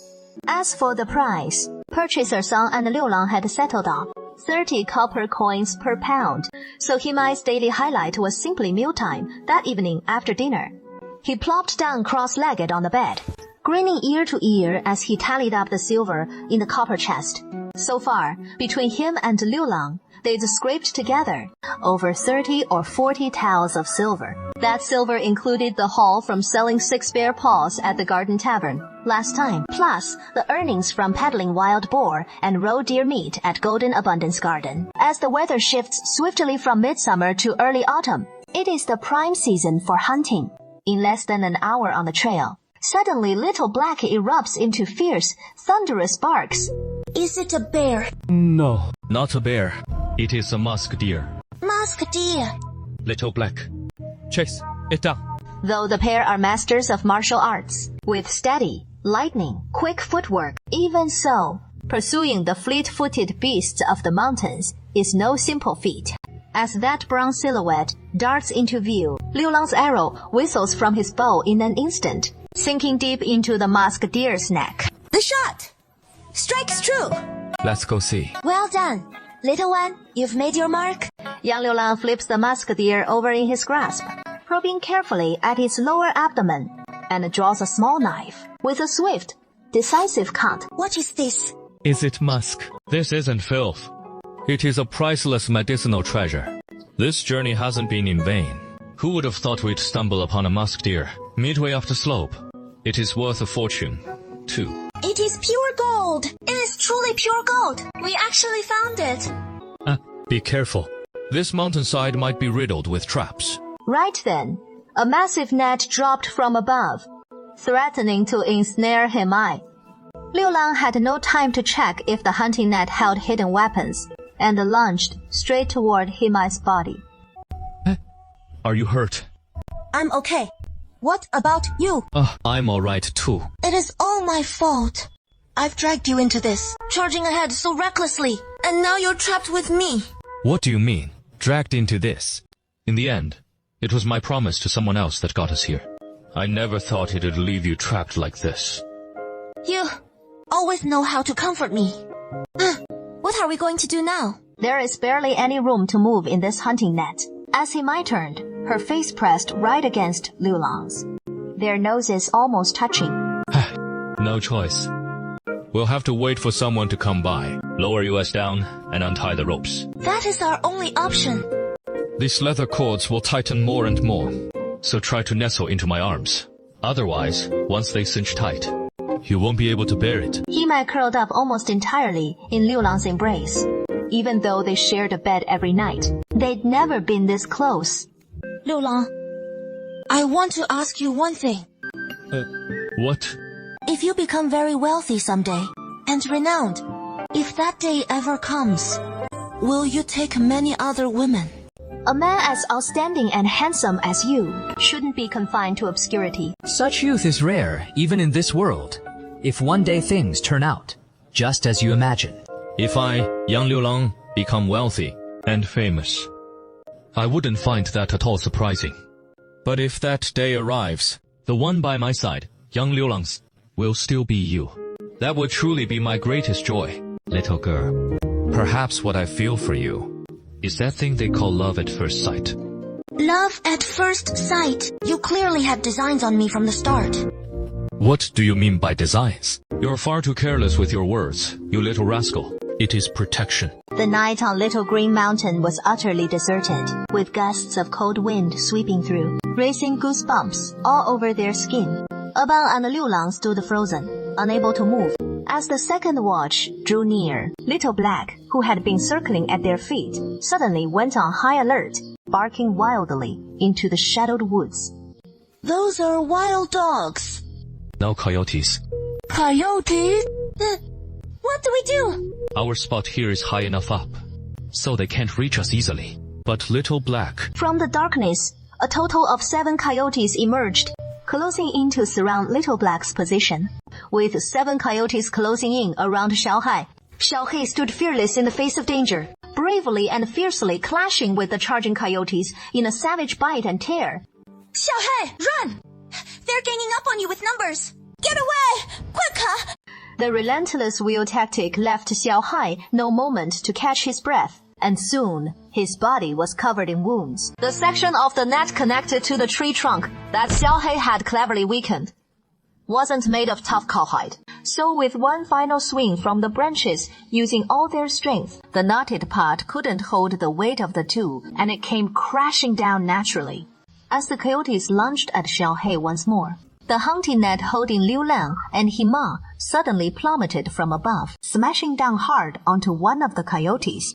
The coyotes flew into a rage, their eyes flashing with blood-red fury, and quickly abandoned the battered Xiaohei, turning their fury toward the massive net trapping Himai and Liu Lang. Xiaohei, run! 赶家救急!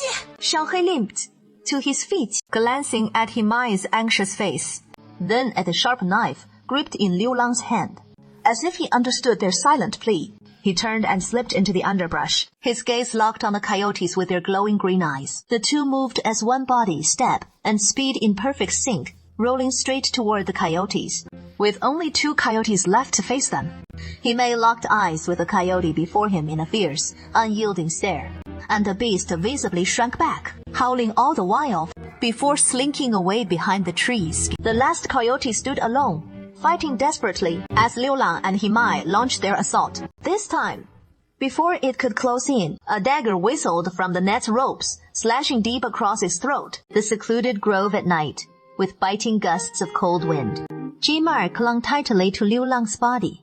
Only this way could they keep warm. She could no longer tell if the wound on Liu Lang's hand was still bleeding. Her hand remained numbly pressed against Liu Lang's arm. We can't stay here any longer. My blood will draw even more beasts.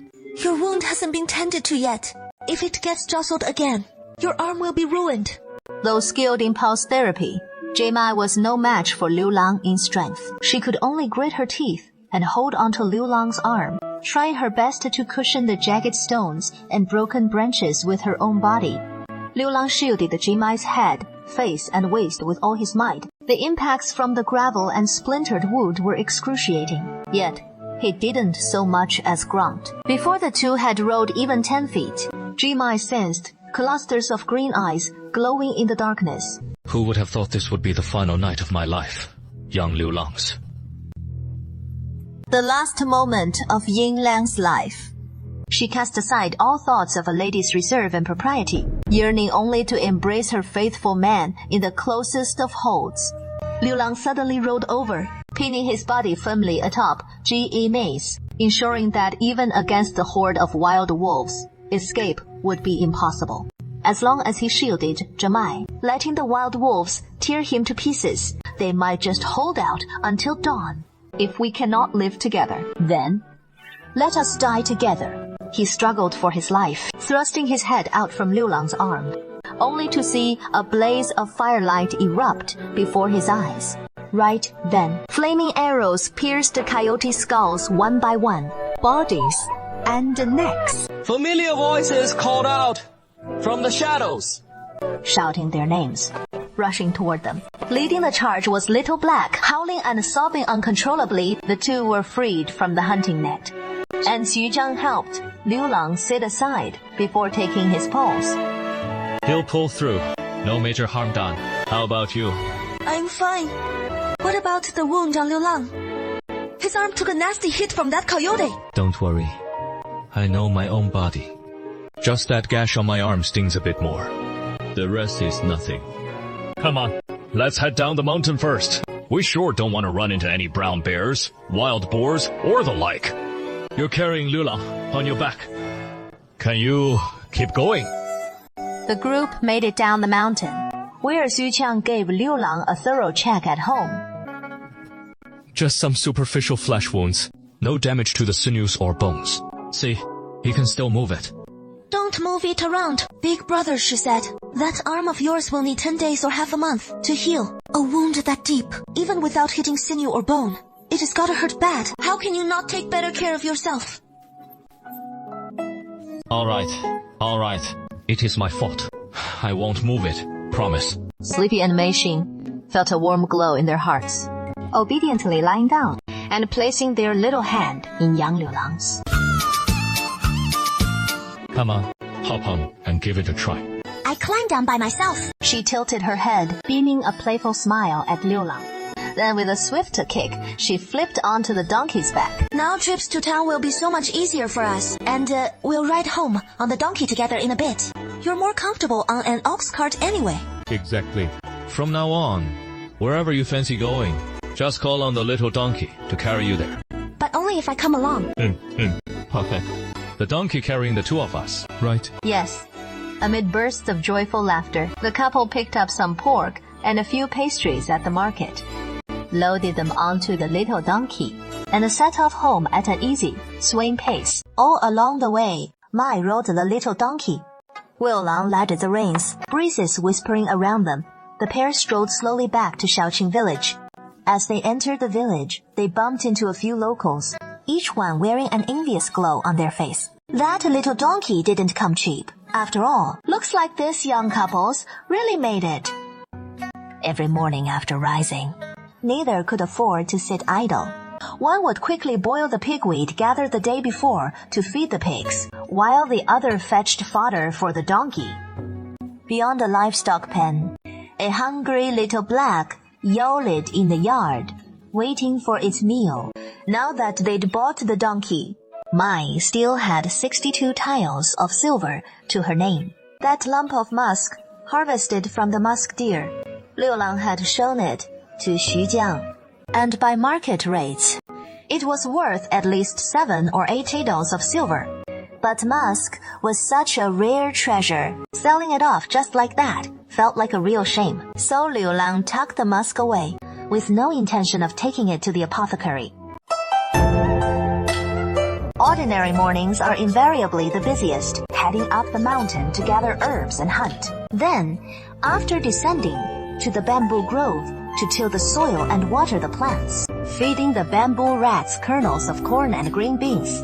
After all this bustling about, it is time once more to prepare the midday meal. Liu Lang stays behind in the bamboo grove, while Himei and Xiaohai head back to prepare the meal. With the midday meal ready, Xiaohai leads the way, rice pot clutched in his jaws. Monkey Sister carries a bucket of water to deliver to Liu Lang. These days, the vegetable patch outside the home bursts with vibrant fresh produce. Every afternoon, Hemai wields her small hoe to finish the field work, then heads to Granny Qing's to lend a hand. After tending to Granny Qing's fields and wrapping up the farm chores, the grandmother and granddaughter settle outside the courtyard, basking in the sun. Granny Qing hand in hand instructs Hemai in needlework, stitching garments together. Every afternoon, when Shankal arrives, she and Hemai chat and giggle together. Time slips away in the wink of an eye. After supper, bedtime, when the lamps are dimmed, is always a moment of joyful anticipation for Hemai. She slips her small hand into Liu Lang's. In the enveloping darkness, they can clearly make out each other's silhouettes, sensing every subtle shift in the other's breath. Liu Lang remains ever calm and serene like still water, restraining his deepening affection for Hemai. That fleeting complexity in his gaze, is it the pull of inevitability or emotions too hard to contain? Halfway through our journey, a heavy downpour suddenly poured down, splashing onto our bodies, bursting into little sprays of rain, then streaming down to patter against the ground drop by drop. But the little donkey is still out there. We still can't go out. There are mountains all around here. And if the rain gets too fierce, who knows if a landslide might come rushing down. We absolutely can't go out until the rain stops. That young fellow's got a point. We can't venture out in this downpour. Little girl, human life comes first, after all. So, just wait it out. Though the rain's heavy, it'll pass just as quick. Won't take longer than the time to burn a stick of incense before it lets up. Sure enough, just as he said, the rain eased off in no time at all. You stay here and keep warm by the fire. I'll go fetch the donkey. Let me come with you. I'll go alone. Little one, don't go wandering around here. We're right by Tiansong Mountain, full of sinkholes and slippery patches everywhere. Hemai's mouth fell open, her eyes wide with longing as she watched Liu Lang slip out the door. But little did they know, after that heavy rain, the sky soon darkened again with rolling black clouds, and as the downpour started once more, Liu Lang still hadn't returned. He hadn't come back. The little donkey had wandered off just a short way from the village entrance, near an old abandoned quarry. So Liu Lang had a hunch to head there and try his luck. And sure enough, the little donkey was huddled in a nearby pit beside the quarry, taking shelter from the rain, the water already lapping at its hooves. But upon spotting its master, the donkey let out a joyful whinny. Hold him down for me! This little beauty's got a fiery spirit. A fiery spirit is perfect. Makes things all the more thrilling. Aren't you gonna scream? Miss, are you hurt anywhere? No. She shook her head. She hung her head low, daring only to glance at his hands, dripping with raindrops. Her current state must look utterly disheveled. Miss, don't be scared. I've chased off all those thugs, and once the rain lets up, I escort you somewhere safe. I'm Yang Liulang. Miss, what is your name? Yang Liulang. Yes. Brother Yang, just call me Miao Miao. Himai, how did you end up out here? You catch your death of cold. Hurry back inside. Liu Lang, who is this? Oh, this young lady was being harassed and bullied by some local ruffians. She got quite a fright, so I happened upon them and rescued her. Then I brought her back here. I see. I haven't yet thanked Brother Yang and Sister for saving my life. Saved today, thanks to the immense kindness of you two benefactors. Miss Yang, no need for such formality. Sister, just call me Miao Miao. When I see injustice on the road, I draw my blade to aid. Those Xiaoma thugs are utterly despicable, daring to commit their crimes in broad daylight. So brazen. Who would have thought Xinlu village and its surroundings could be so lawless, relying solely on the shelter of Tiansao Mountain? It is hard for the villagers here to find any peace. Brother Yang, could you spend a little more time with me? Miss Liu, if you're feeling scared, you can have Himai keep you company. Brother Yang, I'm terrified. Those ruffians might come harass me again. Would you stay here with me tonight? Miss Liu, men and women must keep proper distance. Do you realize what you're asking? No, Brother Yang, what I mean is... Yes. Sixth brother. Do you and Miss Miao have anything else to discuss? No. Let's head back to the room. What did she whisper to you? Nothing much. Just a few words of gratitude. What is the matter? Why are you looking at me like that? Nothing. I just feel... Miss Miao is truly extraordinary. So unlike those ordinary young ladies. Perhaps. It is merely a fleeting encounter. And come tomorrow, we'll all be strangers once more. What sort of person she is, what does it matter? You're right. Best get some rest. Sister, I've washed Brother Yang's clothes. Give them a moment in the moonlight and they'll dry in no time. Why not wait till noontime? Tidy up properly, then be on our way. No need to go to such trouble. You've already done enough, Miss Miao. Those clothes were just hand-me-downs from my sixth brother anyway. Soaked through in yesterday's downpour. Who knows what foul odor they've absorbed. It is quite unpleasant. I wasn't planning to keep them anyhow. I've packed six brothers' things. Shall we head home now? All right, home it is. Miss Yao, bid her farewell. Is there anything else? Brother Yang. Brother Yang's life-saving grace from yesterday, Miao Miao holds deep in her heart. One day, I will surely repay it. Thank you, Brother Yang. No need to mind the bounds between men and women. Not to mention that, I am a married man. Miss Miao, from now on, take good care of yourself. There is no need for us to meet again. Brother Yang, do you know that you should be my husband? Not that woman's. If you knew I should be the one as your wife, would you still refuse to even glance my way? The two had thought this young lady, who called herself Miao Miao, was merely a fleeting interlude in their lives. And after this day, their paths would never cross again. Ah, could it be Lin Hemiao that girl has returned? Lin Hemiao? Is her coming back such a rare sight? And she's even hired a carriage today.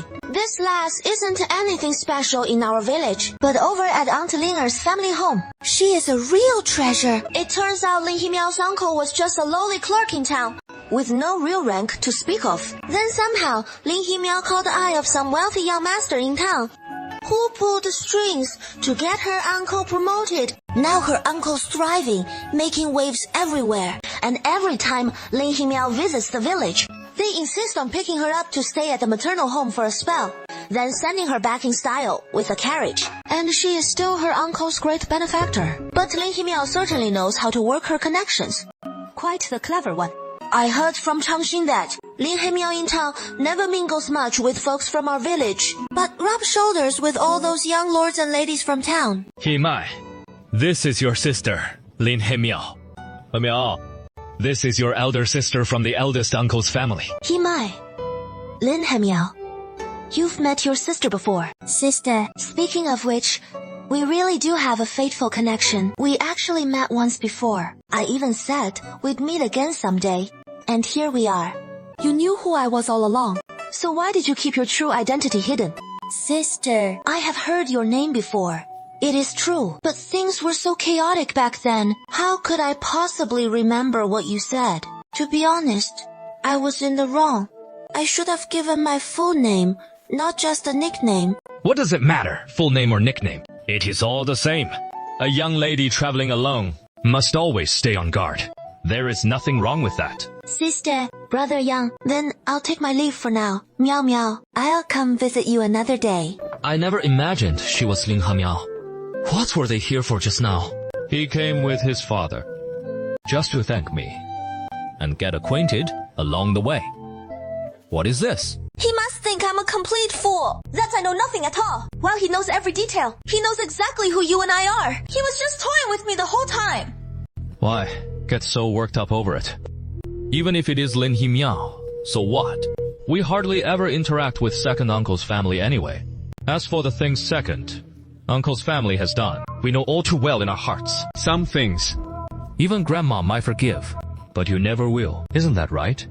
And me, I'll always stand by your side. But you know, she is the woman betrothed to you on that contract.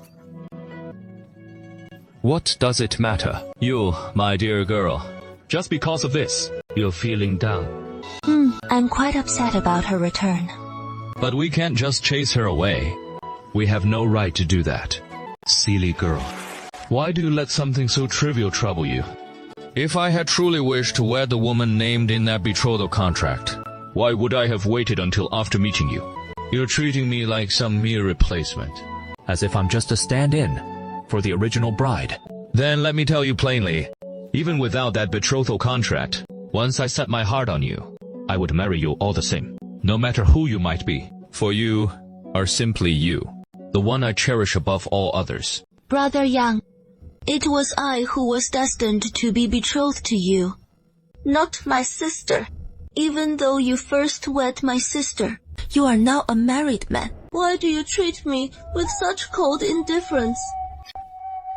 Even if you were unaware that I alone should be your wife, surely you must consider that we are kin.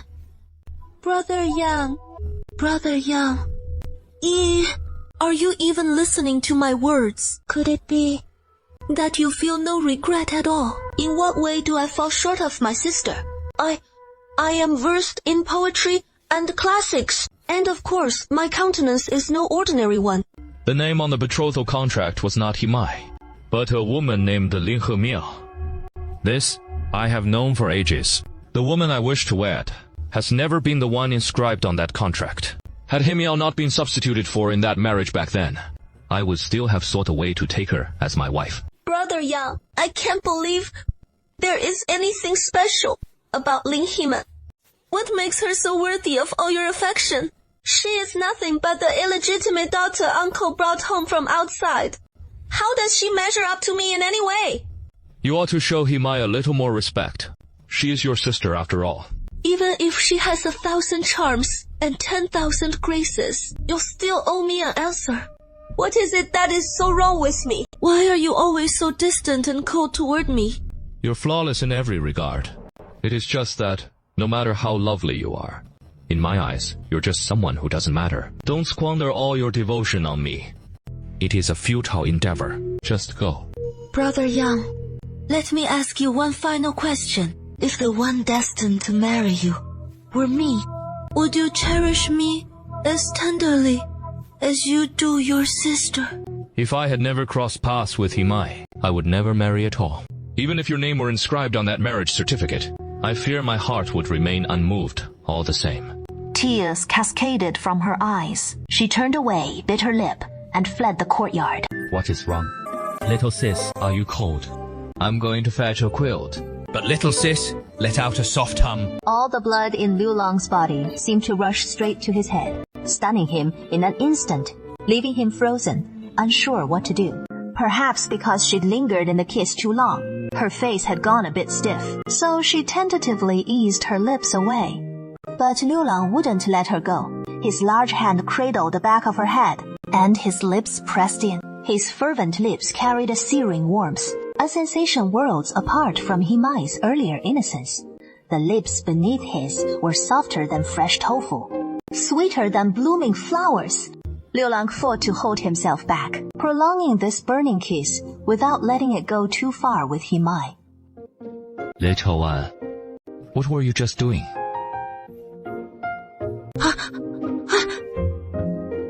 I want to be true husband and wife with you. We've kissed now. Doesn't that make us true husband and wife? Not quite yet. Then what would it take? You're still too young. These things between a man and a woman don't need to be rushed. We have so many days ahead of us. Little sis. Hima?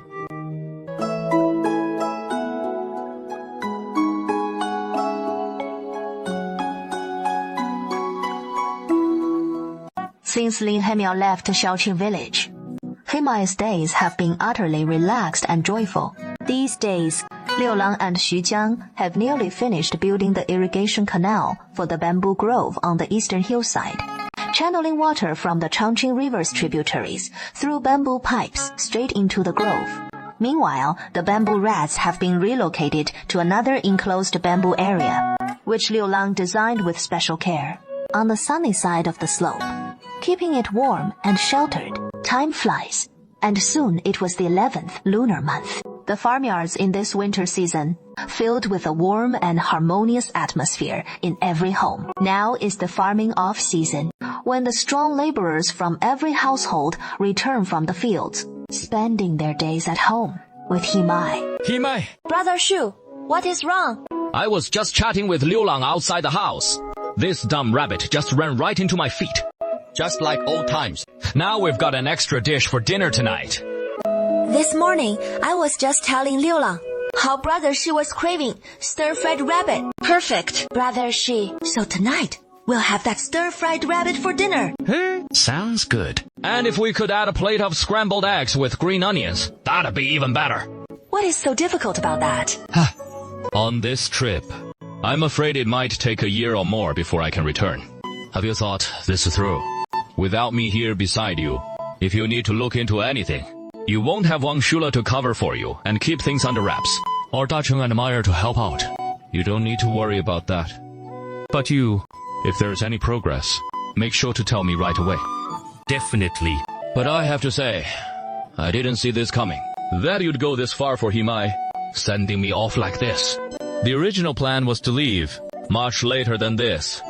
Doing this, what consequences it might bring. No need to spell it out. Forget it. But I'm curious. Have you really fallen for him? She is a fine girl, but you still need to think about the future. And the future. Will you take him with you, or leave him in this village, pining for you his whole life? I can't promise I'll stay here forever. But what I can do is protect him for every moment I'm here. I'll guard him for that moment. Everything I can do for him, I'll try my utmost. If that day of parting truly comes, if I can take him with me, I'll seek his opinion. If I cannot take him away, I'll urge him to find another worthy match. He'll still remain pure. Oh? Dear? What is wrong? Why the sudden tears? It is nothing. I just miss Dad. While talking with Grandma, mentioning that melody, and it is just gone. It is all in my head. Bottling it up inside. If you're hurting, just let it out and cry. The dead can't come back. The love and care Dad can't give you anymore. From now on, let me take care of that. Okay? Will you let me? Of course. But can you really follow through? Tired of it already. will you leave me to live? How could I ever leave you? No matter how long you stay here, I'll stay right here with you that long. If you get fed up with life here and want to go, I'll come with you, alright? Can you really mean that? Of course I do.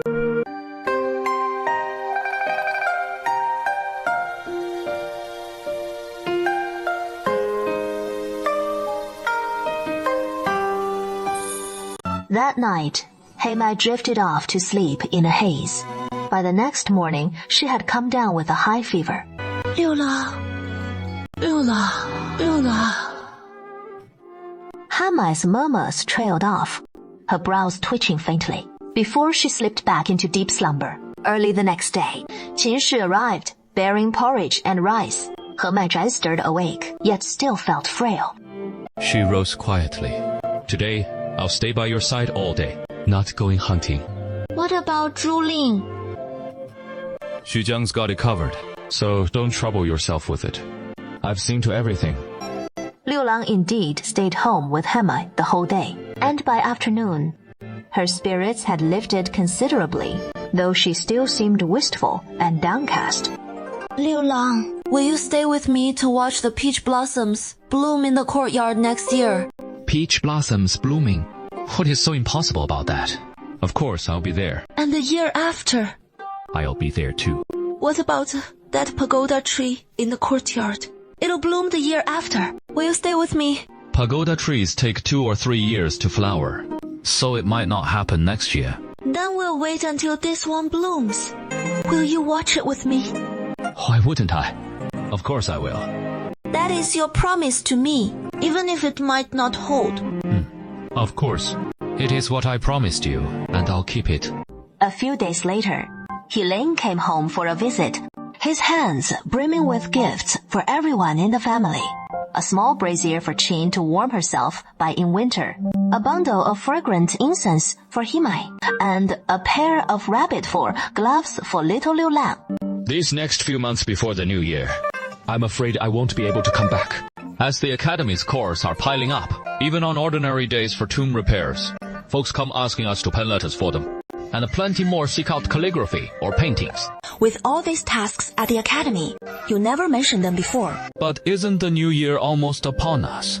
It is all families urging their kin far away to hurry home. The letters we write for them mostly say just that. And in a few more days, people will come to the academy asking us to compose couplets and scrolls. With so much work on hand, why not seek some extra hands from outside? That is exactly what the master has in mind. And there aren't many poor scholars left studying at the academy. So on this trip home, I wanted to see if Shanmu would be willing to come along with me. Brother Shanmu, I'm sure Brother Shanmu would love to go. His school in Qinggong village shut down long ago. And now, with the farming off-season, he is cooped up at home, bored out of his mind. Just yesterday, he asked Liu Lang if he'd go up the mountain to hunt, wanting to take him along. That wouldn't be wise at all. So, let's head over to Shanmu's place shortly and ask if he'll join me at the academy for some of these odd jobs. In no time at all, Helene and Heimai headed together to Shanmu's house and told him all about it. Shanmu was naturally thrilled and quickly asked Helene for the exact dates and details on the handiwork for heading to the academy. A few days later, with market day approaching, Shan Cao went the day before to find Heimai, asking if he'd be going to the market the next day. If so, then let's head out with my brother first thing tomorrow. These past few days, my brother's shoes have worn right through, so I need to pick up some needles and thread to stitch new soles on his shoes before the new year. Come on, Heimai, let's go together. Mom's not going, and if you don't go either, I'll have to head out all by myself, so I'll tag along with you. The next morning, Heimai and Shan Cao rode the double on one donkey, while Shanmu took his own, and the three of them arrived in town at the crack of dawn. Hey, look at you, girl, with that eating style. Who'd ever want to marry you? Just look at Heimai such refined table manners. Brother Shanmu, don't go praising Heimai like that. Mom's always saying I eat like a wild cat or a wolf with glowing green eyes. But yours aren't any better than mine, Shan Cao. Heimai, don't listen to my brother. He just can't stand the sight of me. If you finished eating and you're in such a hurry to get to the academy, then just go ahead. Xiangmiu, you go on ahead. Otherwise, Shankao and I will have to wander the market on our own, right? Think you two can manage. Besides, it is not like it is our first time at the market, so hurry up and get going. The beauty lies in my embrace, yet he insists on playing the prude-like Liu Xiahui. Isn't that just tormenting himself? Liu Lang gazed dazedly at Hemai's pure and serene cheeks, when suddenly the urge surged within him to devour her whole. The desires between man and woman are the most primal, and harboring such thoughts, there is nothing unseemly about it. Moreover, with our affections burning so fiercely now, surrendering to this seems only natural and right. But deep in his heart lingers an inescapable tribulation. If he could but choose his path, he would naturally shield her, cherish her, grow old together till white-haired days. Yet if fate forces an unchosen fork in the road, and he is gone, the days that remain, wouldn't this girl be left to face them all alone? Liu Lang had already gone up the mountain once early that morning. But by noon, after they'd finished their meal, he said he wanted to take Hemai up the mountain for a bit. Hemai 不知六王意 what Liu Lang had in mind, but she went along with it anyway, obediently following him up the mountain together. While waiting for the fireworks to light up the sky, that is when she realized all that Liu Lang had done for her. Beautiful, isn't it? It is beautiful, and I love it. You must have put so much effort into this. Qiujiang helped out too. If you like it, we can set them off every day. That would be too much. Better not. I can see how hard you've worked. So save your time for other things. Since you like it so much, then it is no hardship at all. All I want to see is that smile on your face. My Hemai, I want you to stay this happy forever. Then, stay by my side forever. Can you promise that? Of course, I'd give anything to be by your side every moment. Even if my body can't always be there, my heart will always be right here with you. The sea differs from the passage of time? The years pile up in heavy silence. In this mortal world, amidst myriad beings, I am born. Now and then, winds arise to scatter the travelers. On this New Year's Day, Heling couldn't return from the academy. So Shu Jiang stepped in for Heling to dine with Qin Shi's sixth brother and Mai in the Yang family's little courtyard. Liu Lang built on the fire, scouring 2 spotless bamboo rats and a pheasant onto the grill. Outside, the winter chill bites fiercely, while inside it is as warm as spring. When your dad was young, during New Year's. Oh, we were so poor back then. Not a scrap of meat in the house. So your dad figured out a way to head to the Longjing River and stubbornly smashed through the ice, pulling out 2 plump fish from beneath. Your grandpa pointed at your dad and said, "This kid's sure to endure hardships down the line." Grandma Lin's spot on with that. See those folks who earn big by toiling hard. They're usually picky eaters. Brother, she's got a point, but not entirely. I'm a bit of a glutton myself, yet look at me. I still rake in a bit of silver, don't I? Huh? With a Liu Lang like you, what have you got to fear? On this journey ahead, the mountains loom high and the road stretches far. Take good care of yourself. Winter clothes and dry rations are all packed inside. Plus the 2 pairs of shoes Grandma sewed just for you. Got it. Please thank Grandma Lin for me. What I just told you, keep it all in mind, alright? Ming Ming's over the moon about it. Yet here you are pretending to be some gentleman. When I get back, I said, you'd better have some good news for me. I'm counting on being a godfather. Alright, hop on the cart now. Brother Ku, take care. The wheel of time turns in steady circles, day by day. The snow-blanketed winter is drawing to a close. Early spring is just on the horizon. Hemai's heart brims with both anticipation and a touch of nerves. In the time leading up, He and Liu Lang had already scouted the site twice in Jingdu village, planning to set up their stall at the crossroads east of Folai Inn in Qing village. They'd nailed down the perfect spot. Once Hemai got back home, he threw himself into the work with Liu Lang, building a sturdy handcart. He Mei hustled away each day, yet deep down, he felt utterly grounded. Liu Lang was a hard-working sort, and no stranger to hardship. Days of prosperity and plenty were just within reach. Brother Mayor, is the patient in the room a young lady? Yes. Didn't Liu Lang tell you? The one in the room is surnamed Xu, and she is an acquaintance of ours. How did she get injured? Is her injury severe? Do you need anything else? I'll head back and prepare it. No need. Liu Lang's already told me everything that is required. Just bring these few herbs later. All the golden sword medicine that Shu Jiang left behind will do. Here you are. Didn't sleep a wink all night. Luckily, the three of us took turns keeping watch. Her injuries are quite severe. Someone has to stay by her side at all times. This is Miss Xu. You've heard?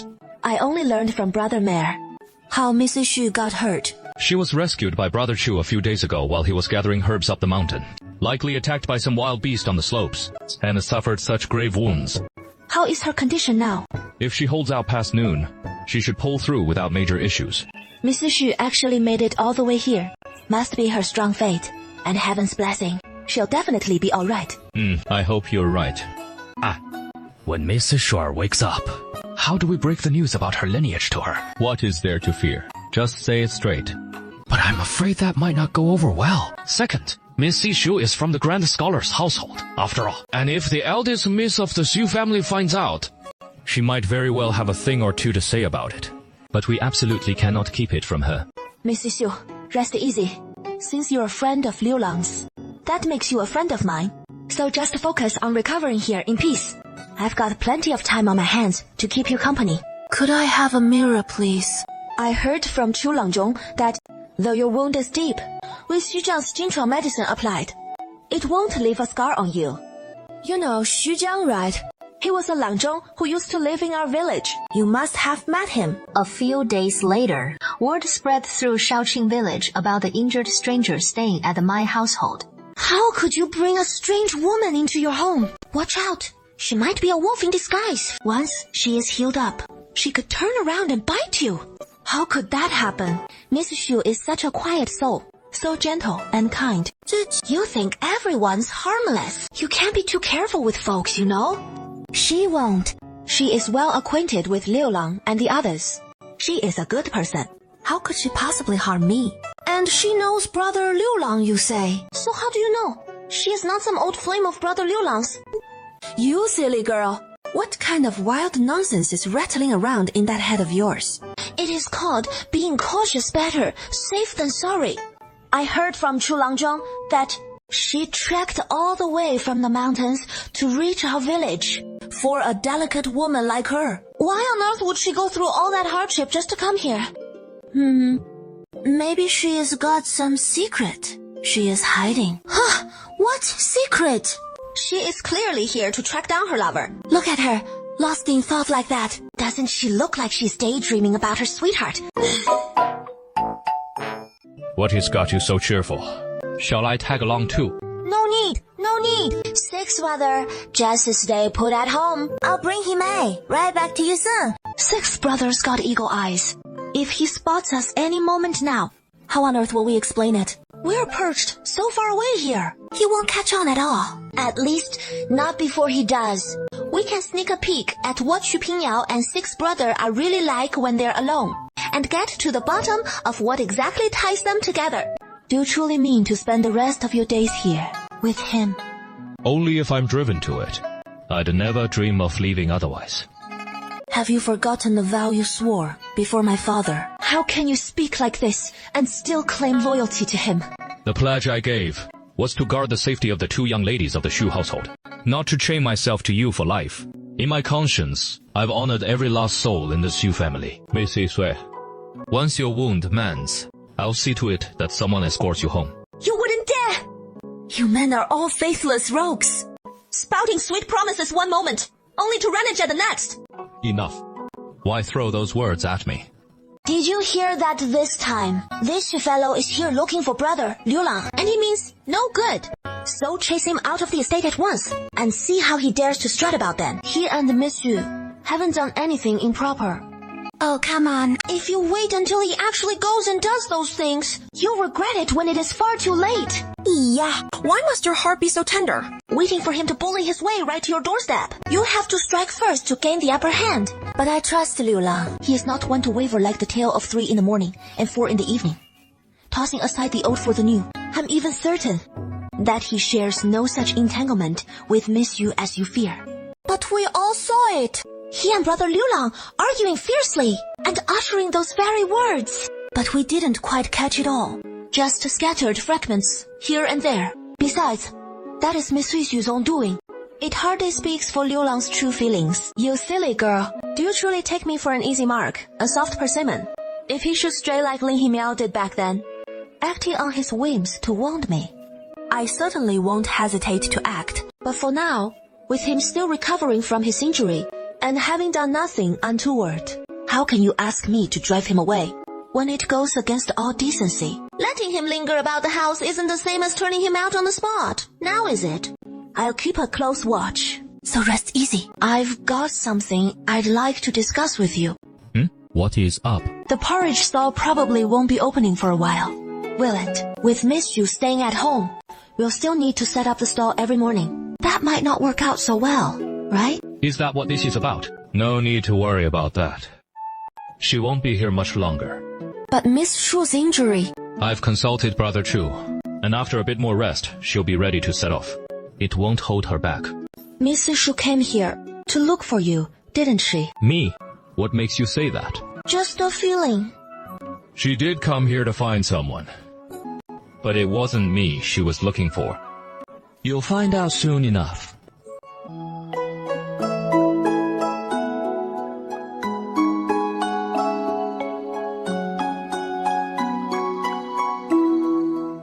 You simply cannot stay here. I must take you back home. If you refuse, you'll only bring suffering upon yourself, bound hand and foot all the way to the imperial capital. You willing to do that? I won't go back. Why must you be so obstinate? Your father and sister must be out of their minds with worry. You can't stay here much longer. You'll be sent back regardless. You're afraid that once they arrive, you'll be forced to leave this place, just like I was. Rest assured, they'd never dream I've come all the way here. In their eyes, I'm just a pampered young lady who couldn't find her way from home to the city gates. Who'd ever imagine I'd travel thousands of miles to chase after a man? You should still go back. Don't make them worry. I've endured endless hardships to track him down. Even if he is not here, I absolutely cannot return home empty-handed. You want to send me away? Fine then. Send your man to escort me. Straight to the Shu family. You say you're sending me back. Why not just let me dash my head against these walls right here? Fine, let me stay. Or take me to the Shu family. Your choice. The Shu clan has always delighted in making my life difficult. And second, Miss Yu is no different. No need for more threats. I'll send men to take you to Xujiang. There, everyone heard that. Everyone heard it. Is she the woman Brother Shi holds dear? Yes. She journeyed here from afar, just for a single glimpse of Brother Shi. Rather than merely meeting once, it is to seek out Xujiang and remain by his side forever. About this affair, I shouldn't meddle too much. Better to let them decide for themselves. These past few days I've gathered some traveling funds and garments for her. And I'll have a brother escort her on the road ahead. Brother Shu is truly fortunate to have Miss Yakshu so devoted to him. No wonder he has eyes only for her. It is not that he spurns all others, but his temperament has always been thus. Yet only with Mrs. Shu does he show a softer side. Before the one he cherishes, one can't help but be different. 3 days hence, Xu Pingyao set forth on her journey. Miss Shu, pray, don't disdain it. This is my finest robe. Brother Shi will be overjoyed to behold you. Pray tell Brother Shi on my behalf that Liu Lang and I think of him fondly, and bid him return soon. Sister-in-law, my deepest thanks for your tender care. You and big brother must preserve your health. It is well that you go, lest the Xujiang lose himself in revels abroad and forget the way home. Bring him back swiftly. With you at his side, my heart will rest easier. In the blink of an eye, it is the 21st of the 3rd lunar month, the day He Mai sets up her stall. This place is much better than I imagined. These 2 buckets of porridge together, have sold more than 1 bucket, and the buns are nearly all sold out. These are what is left. What is left will be our lunch and dinner, yours and mine. Right? I promised I wouldn't make you eat these leftovers again. What does it matter? Food doesn't come easy, made by your own hands. It is naturally more precious than gold or silver. We absolutely can't waste it. Your mouth's getting sweeter and sweeter. Who did you learn these sweet words from? AG. These are words straight from the heart. No need for anyone to teach me. Now, Himai's little business is finally on track, heading to the small market each day. Though she rises at dawn, she returns before long. Liu Lang, guess how much we've earned these past few days? How much? 865 wen. After deducting costs, we've netted at least over 500 wen. So much.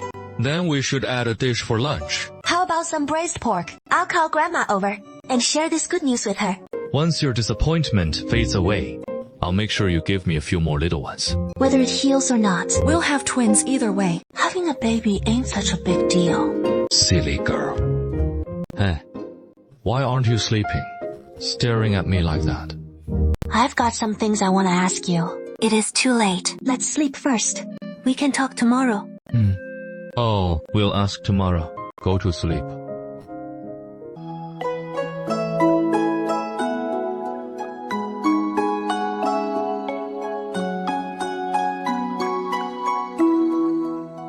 In just another half month, the public jobs will have rounded up enough hands, and I won't head to Lai Family Village anymore. I'll spend every day with you, setting up and closing the stall, cooking meals and simmering soups, heading up the mountain to gather herbs and hunt, and saving up to swap for a new house. How does that sound? It really only takes half a month. It is true. Have you taken a fancy to Chunghua? No, of course not. Still denying it so stubbornly. Then why were you so worked up about Chunghua? That is because I treat Chunghua like my own sister, and I care for her just as I do for you. Shh. Little sister, keep your voice down. You really don't have feelings for Chunghua? Oh well, never mind then. Looks like I got the wrong idea. I know, a constable in town. And he is a bachelor too. Just the other day, he told me to help him find a suitable match. If you're not interested, then I play matchmaker for Chunghua. You're going to introduce Chunghua to someone else.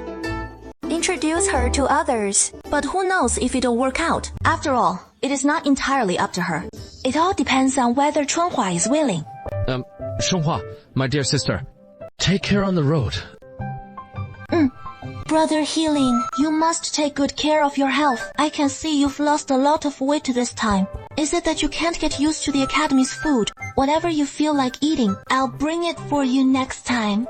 If the night beyond the window is just right, soothing the chaos within. Brother Yang, are you home?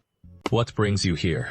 Brother Yang, today is the 15th of the 8th month. Of course I had to come see you. I brought you a new robe and some red day taro paste cakes from Baiwei Pavilion, plus drunken crabs. Just take all these to Grandma. The clothes man makes for me every day are more than enough. What about the food?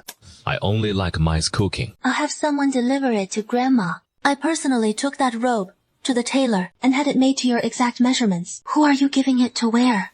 Then, how did you even get my measurements? Wanting Brother Yang's measurements, that is easy. Back when you were working at the Lijiazhuang site, all the time, I just sent someone to measure the robes you left behind. Just stay put. And I advise you to settle down as the lady of the Lai household. If I provoke Li Zheng, he won't lay a hand on you. Yang Liula, I hold your secret. You know that full well. In front of Ling Mei, you're not entirely open and honest. Right. You're not really Yang Liula. I'll tell him. The real Yang Liula was wounded as a boy. Right there. Who would believe your words? If our bond could be shattered by a few words from you, then you wouldn't still harbor such resentment toward Mai. Like Liula, you'll regret this. For treating me like this, you and Ling Mei. One day, I'll tear you two apart. What a can't-have. Ling Mei won't have either. I'm so sleepy. Let's head inside. I'll catch a quick nap. Liu Lang's back is broad and warm, like nestling on a soft stone warmed by a gentle fire. Liu Lang tucked the quilt snugly over Himai. He'd meant to finish watering the vegetable patch outside and wrap up the rest of the chores, but gazing at Himai's pure, unblemished face, he simply couldn't bring himself to leave. That innocent, irresistibly charming little face. Liu Lang lingered a moment longer, his heart fluttering with tender longing. Liu Lang didn't want to wake him with any sudden move, so after brushing a few soft kisses on his delicate earlobe, he quietly slipped out of bed. Himai was drawn awake by the alluring scent of cooking. His appetite stirred, pulling him from slumber. The kitchen glowed with warm light. Through the window he spotted Liu Lang bustling at the stove. What is that delicious smell? Just brewing some porridge. Porridge sounds perfect. It has been ages since I had some. It smells divine. Behold my handiwork. I'd make a fine helper at your stall. More than qualified.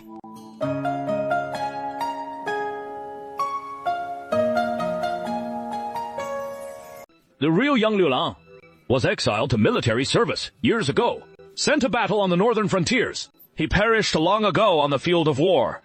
The man who shares my Maisie's bed every night. Do you truly know who he is? In this Amber Registry, every household beyond the head, regardless of man or woman, any disability is duly noted. Yang Liu Lang, born May 1st, year 39 of the Great Zhou, a native of Xiaoqing village in Qinghai town, with a mark upon his right cheek. Yang Liu Lang was not but a one-eyed wretch, a secret known only to the midwife who birthed him and the registrar. The Yangs paid good silver to seal their lips, yet could not stay the registrar's quill. This much I can attest. If you ever played with young Liu Lang, one of his eyes was indeed half blind and useless, though he'd never own up to it himself. If you truly are Brother Yang, then over half a year ago when I tested you, you should have known. I'd never struck your left shoulder with that bamboo rod. It was your right shoulder I scarred that day. You know Liu Lang then? Who the devil are you? Who are you, really? Where have you hidden the real Long boy? Himai, forgive me. Just because your household registry is inaccurate, you dare to falsely accuse sixth brother of being an imposter. Just because you claim with empty words that sixth brother bears a shoulder wound, that proves he is not the real sixth brother. Impersonating another man's name. Even if I turn a blind eye, the authorities will not stand idly by. This is not Yang the sixth innate affliction, miraculously healed in after years. Brother Hong, you've never laid eyes on a divine healer of such unparalleled skill. Surely, you've heard the tales. I have a sworn brother, close as kin, named Xu Jiang, disciple to the enigmatic master of miraculous medicine. My congenital eye ailment was cured by Xu Jiang and his veiled mentor, the elder sage. In this world, the most baffling and intractable maladies, even stubborn white afflictions, like leukoderma, I boldly wager, none can stump the master and his apprentice. I bear witness. I stand as testimony. Brother Xu's arts have truly attained divine mastery, especially the sovereign elixir he brews himself, which works near miracles, even on stubborn eye inflammations. They yield to his cure. If eye afflictions can be mended, what of mere scars upon the shoulder? A dozen years passed. Childhood woes, I'd long forgotten them entirely. Were it not for your kinship to the He lineage, I wouldn't even recall your face. And those old bear claw scars have vanished clean away, let alone trifling ankle marks from the fray. Yet, just a few years back, I did march to war with the ranks, but I did not perish amid the clash of arms. Rather, I returned whole and hale. He is just an ordinary hunter after all, or a man shrouded in mystery. You know the truth better than anyone. Lin Hema, you are such a fool. Saying all this, does it mean you're still hung up on Liu Lang? Does it? Let me tell you something. No matter how many secrets Liu Lang harbors, he is still my man. I will never leave him in this lifetime. You will never live to see the day we part. In the blink of an eye, Xu Jiang has been gone from Xiaoqing village for over half a year now. A letter from Xu Jiang has arrived. Has brother Shu returned with Miss Pingyao? No, he won't return until after the new year. He has uncovered some news about your illness, and he wants you to know. What does he have to tell me? Xu Jiang says you've been poisoned by Grey Spectre herb, a plant that grows in the frozen wastelands. It can strengthen the body and invigorate health on its own, but if misused, it can also cause irreversible memory loss. Can the poison of this extinct spectre herb be cured? The extinct spectre herb's toxin is incredibly potent. Once someone is afflicted by it, after the memories are lost, it is nearly impossible to reverse. The toxicity of the extinct spectre herb isn't entirely beyond the reach of medicine and remedies. Himai, rest assured, no matter what the outcome may be, I'll stand by you and face it together. You needn't worry about me. I've never truly cared whether I can be cured or not. It is only for your sake. Didn't you say? If my illness can be cured, then you shouldn't be with me. Does that truly convince you? You foolish girl. All I fear is that you'll come to regret it one day. You're a young lady, and matters like this demand the utmost caution. Even if I'm cured, what then if memories of the past resurface? Does that mean the man I once wasn't truly me? Since I love you now, then the man I was would have loved you too. Upon meeting you, you must hold back every single day. Doesn't that pain you? Where on earth did you pick up talk like that? Who taught you to say such things? It was Zhang Kuo who told me. He said he spent the whole night at the brothels yesterday, claiming the girls there knew how to coax a man into drinking, and teased him relentlessly till dawn. So I asked him, if he hates being toyed with like that, why didn't he just leave? He said those girls' torments left him aching. Yet he simply couldn't hold himself back. Why does that rogue spill every sordid detail to you? Li Chang'an was spot on. He is nothing but a rakish scoundrel, like He-Man. From now on, keep your distance from him. Naturally, the shop's redecoration was handed over to Liu Lang and his crew. The two small storefronts were knocked right through, the walls freshly whitewashed, the floor laid with smooth wooden planks. Ma Er built 2 stoves along the wall, with the chimney venting straight outside, a far cry better than Himai's little portable boiler. Liu Lang, the one who suggested we get a cabinet like this for stocking wine. Stock up on wine. Head to the winery in Qinghe Town to pick up some booze. Then sell it right here in the shop. Sure, the margins might be slim, but it'll bring in some extra cash. How? Come, I never thought of that. I used to figure mornings were slow for drinkers, so this idea never crossed my mind. But now with all this foot traffic through our place every day, there'll be plenty of folks looking to wet their whistle. And if it doesn't all sell, we can always keep some for ourselves to sip on. You know, just in case. I can knock back half a gin in one city. So if it doesn't move, it is all mine anyway. After the shop's all spruced up, it'll need a couple days to air out, giving Himai just the break she needs to catch her breath, and Liu Lang a day or two to kick back. It has been a while since you and the girl have caught up. What with you heading out at dawn and dragging home late? What is your hustling business in Qinglu village now? Running a stall slinging, steamed buns and porridge. Just a little side gig. Hard-earned pennies from the sweat of your brow. Oh, that is no small-time operation, is it? What I heard is, those 2 spots of yours aren't just stalls. They're full-on storefronts. 2 shops like that must be doing all right. Not sure if you're still short-handed over there.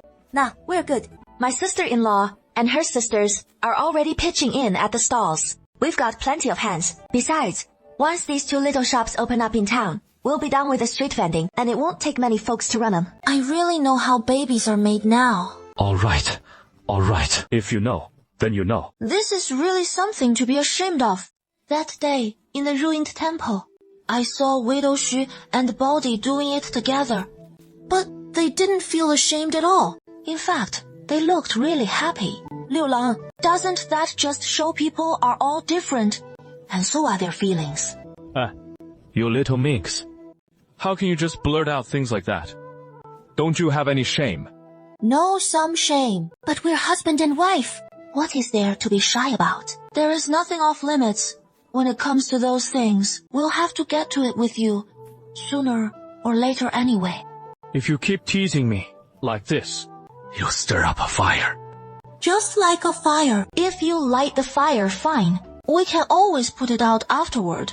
Can't we? You always have so many hang-ups. If I were in your shoes, our kids would probably already be running around by now. Passion is inherently hard to endure, and he is a hot-blooded young man, not to mention Mai's seductive teasing that had ensnared him all morning, ever since Mai had spied on Widow Shi in the ruined temple. And what she did with that bold man, she had gained some insight into the ways of men and women. Emboldened, she kissed Liu Lang, while opening her eyes to closely study his handsome face. Lost in passion, Liu Lang's jade-like flushed face bore a faint blush, coating its sharp contours with an alluring youthful innocence that set her own pulse racing, her entire body ablaze, her mind growing hazy. This kiss was far bolder than any before. Even as she tremblingly reached out to cradle Liu Lang's head, if Liu Lang could endure Mai's such heartfelt and passionate teasing without any response, he would surely despise himself. Yet the fire in his mind began to fade. These past few days just won't do, he said, irritably. That day at the clinic, did you forget what the physician told you?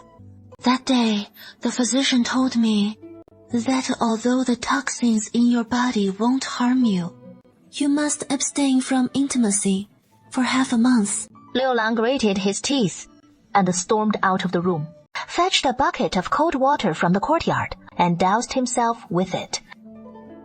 Good thing he remembered. Otherwise, how could he face harming He-Man? If this happens a few more times, he fears he'll develop a chronic ailment. Could this be the letter from Xu Jiang to Liu Lang? Upon his return to court to resume his duties, the Emperor will surely decree the betrothal. Your engagement to the eldest Miss Xu cannot be broken without a plan. Why not simply bask in borrowed bliss? The eldest Miss Xu. Is she Miss Xuer's elder sister? Tears swirled in Hamai's eyes, as if he'd plunged into an icy abyss, overwhelmed with despair. The Liu Lang he trusted above all, the Liu Lang he depended on most, had been betrothed all along. Then, what was he to him? His tears fell like beads from a snapped string, surging forth without restraint. He had always known a man as remarkable as Liu Lang could never be just an ordinary hunter. He was destined to leave this place one day.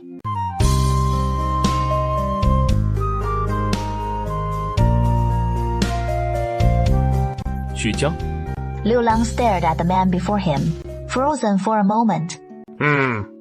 Why so shocked to see me? Didn't my letter say I'd arrive hot on its heels these past few days? The letter? Oh, I haven't even seen the letter. If you haven't seen the messenger, how'd he get here slower than me? Hey, never mind. Hey, I've got something to tell you. Let's go. Ping Yao's still waiting for me in town. He came back with you. Of course. All three of us came back together. You actually... I've become a father. Congratulations. Looks like you haven't closed the deal yet. What am I supposed to say to you? Why can't you rise to the occasion with a woman? This is a private matter between husband and wife. Don't meddle in it. Yi, have you been crying? Did he bully you? What did you find out? So he has finally shown his true colors, hasn't he? No. I'm exhausted, so I'll head back first. You don't trust me. It is nothing. But those grievances deep in your heart, with no one to confide in, it'll eat away at you. If you're truly hurting, why not try trusting me? I won't disappoint you like the others have. I know you're a good person, Zhang Kuo. Thank you.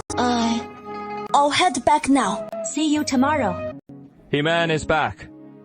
Why didn't you wait for me this morning? You went all by yourself. The road must have been so dull. It is not that bad. In the future, I'll have to face things on my own anyway. Better to get used to it, sooner rather than later. He-Man, are you upset that I came up late? Are you mad? Kuja, you're back. He came back with Miss Sphere. They're still in town right now. They'll be back by evening. And I've got some great news for you. Xu Qiang says he has found a herbal formula that targets your symptoms. It should definitely help. They're back.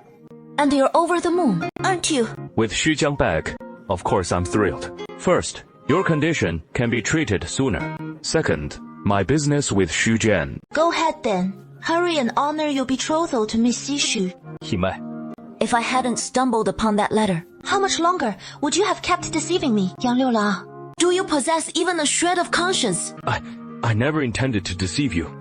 It is simply that the moment to reveal the truth hasn't yet arrived. Don't fob me off with such excuses anymore. It was I who was the fool, blindly placing my faith in you all this while, believing you a man worthy of my lifelong devotion. You must find me so easily gulled, don't you? Where do you think you're going? What concern is it of yours? You've deceived me for so long, and now you demand utter honesty from me in return. Hima, don't be so headstrong. The betrothal to Miss Xishu was truly beyond my control. I shall never trust your words again, nor do I wish to know the man you truly are. I'll go dwell outside for a spell, so mind your own affairs. You hold no right to meddle in mine. Why come at this hour? Stay here puts you close to the shop. No need to rise at dawn. Nice excuse. That is exactly it. What do you know? You're just standing there smirking. You came here to hide from young Liulang, didn't you? None of your business. Li Chan's place must be full. Why not stay at my place? I assure you, I have no intentions of taking advantage. My home's plenty spacious. A3 courtyard estate, let alone just for you. Even 3 of you could stay comfortably. The shop has room too. I'd crash there instead. A young lady, like you sleeping on the floor. Suit yourself. If you're inclined to come, head straight to the tailor's shop south of Chongqing Street. 3rd house from the corner. The one with the wine jar by the door. That is mine. Is Brother Yang too? Scared to step inside? Brother Zhang shows up in the dead of night. Surely not just to keep an eye on me. If not you, then who's some outsider? She's my wife. It is only natural I protect her. You're nothing but a stranger, with no right to meddle in our marriage. Even if you're still married, it is probably just in name by now, isn't it? This little miss can be endearingly clueless at times. No wonder you can't bring yourself to hurt her. You'd best watch your words, or keep spouting that nonsense, and I'll make you regret it. Ouch! I wonder what Yiman has learned to leave her so utterly disappointed in you, Yang Liulang, I truly didn't misjudge you. You do indeed carry a body full of secrets. My identity holds nothing extraordinary. I'm afraid you'll only be disappointed once you learn the truth. Zhang Kuo, if I ever discover the slightest improper advance toward Yiman on your part, I most certainly won't let you off the hook. I can explain all of this. I did indeed assume his identity. No matter the reason, you needn't explain a thing to me. I won't believe a word you say again. Now, all I know is the truth. Though absurd and cruel, it is all what I've witnessed firsthand, with my own eyes. Yiman, it is true that I've been false to you. But I did it to honor the imperial decree from above. It wasn't deliberate deception on my part. But you didn't have to marry me with a fabricated name, a forged identity, to fool a foolish woman like me, keeping it all from him, watching him naively fall for you, as if loving you were some grand jest. Isn't it? I never saw it that way. I married you because I pitied you, because from that first glance, I wanted to shield you. I kept those matters from you, also to protect you. All those hundreds of nights we've shared a bed, and yet you couldn't spare me even one honest word. The man who lies beside me each night. Who are you, truly? What is your real name? Where is your home? I never meant to deceive you. I swear I'll reveal the full truth to you, but not yet. Just give me time, please. Once the matters in Lai Family Village settle, I'll tell you everything. I promise. I don't want to know anymore. You're nothing but a deceiver, and I'll never trust you again. Yang Liulang, our marriage has run its course. Let's part ways by mutual consent. Ever since HMIE spoke to Liulang about their divorce by mutual consent, the young family courtyard at the foot of Youth Mountain has seen him no more, whether out of guilt or shame, or fear of facing HMI and hearing of the divorce again. he has not shown his face to her since. Let me take it instead. He is gone to town. And who knows when he'll return. I live close by anyway, so I'd be glad to lend a hand. You're keeping remarkably composed. It has been over 10 days since you last spoke to Haba HMI, hasn't it? Looks like you haven't the face to see her again. HMI is my woman. No matter how fiercely we may quarrel, there is no room for you to step in. Whether I step in or not isn't for you to decide. I never intended to meddle with Hama at all. But MH, you've just handed me the perfect opening. So be it. Lian Hemai is now married into Constable Zhuang Suna's household, and seldom returns to her family home. She has only made a couple of brief visits back to the village in the last half month, just to check on her elderly mother. But she has never once set foot in her old home. She hasn't laid eyes on young Liu Lang in ages. But she has only been in that constable's household for a short while. And besides, she is being steadfast in her chastity toward him. She has never crossed that line. They've already shared a bed, so crossing the line is only a matter of time, right? I was racking my brains over how to make this woman suffer a little, but now it seems like it'll be a piece of cake. When do you plan to make your move? Soon. That constable is no pushover, so we need to come up with a way to pin him down first. Who is out there? Lian Hemai spots a wooden tube poking through the door, thin wisps of white smoke curling out from inside. Who are you? What foul incense have you snuck into the room? You pack quite a punch for a dainty little miss. Who knew this wench knew martial arts? We have to pull this off today, or it'll be our hides on the line when we report back. Behind the cop! Behind the cop! Zhang Kuo had been a regular at Huafeng Pavilion for years. Those rigs chasing pleasure in the brothels, he knew far too much about their ways. He realized right then what kind of drug those from Li Jiazhuang had slipped into Himai's veins. What are you clapping for? The clinic's closed. Go find another quack doctor elsewhere. I'm Zhang Kuo, the constable from Qinghe Town. And you tell that doctor of yours to drag his sorry hide out here and save her now. Haha, smash your damn signboard to pieces by tomorrow. Our quack doctor's been under the weather since yesterday. Off to Linjiang to get treated himself. Brother Liu Lang, hurry and save Sister Himai. She was drugged by those bastards from Li Jiazhuang. The door to Yong Yizhou's bun shop was shut tight, with a figure hunkered down not far from the entrance, none other than Zhang Kuo. He knew the drug in Himai's system would wear off after just an hour or two, letting her pull through. So for now, he'd stand guard right here at the door. Liu Lang spotted the glow of lamplight seeping from Zhou's bun shop door and charged straight for it. You can't go in. Get lost. She is safe in there. You can't go in. She is my wife. I can't go in. And who the hell are you? As long as I'm planted here today, you ain't getting through that door. Liu Lang, I'm in so much pain. Just hold on a bit longer. Don't be scared. Don't be scared. She'll be alright soon, once you're with the Xu family. Hang in there just a little more. Xijia! Ho! Slipped him the poison at home. They even boiled in a dose of fire drops with the aphrodisiac herb. That is downright despicable. Don't bother asking Pangda. Tell me how to neutralize this poison. This can be neutralized. You can't neutralize it. This brews fiercer than a brothel madam breaking in a virgin. 3 times the kick. Right now, the toxin surged into his meridians and nasal passages. I'm afraid his eardrums are already compromised. Even if he pulls through this wave, he'll be deaf for days on end. But don't fret. With me on the case, there won't be any permanent damage to his body. But how do we neutralize it right now? This is aphrodisiac herb. The only way to purge it is through union with another. How? Do I have to spell it out for you? What is wrong with you? If you don't help him detoxify soon, the toxin will hit the ocular meridians any moment. And he'll be blind for several days.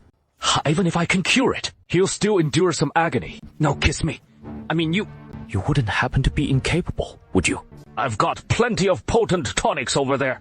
They take effect quick. Care to give him a shot? Close the door. It is my fault. I didn't protect you well. Blame me all you want. When you wake up, feel free to give me a thorough thrashing, to let off some steam. No matter what you say to me, I won't lift a finger in return for the rest of our lives. I'll cherish and care for you always. Ji Amai was already lost in a haze, scorched senseless by that drug.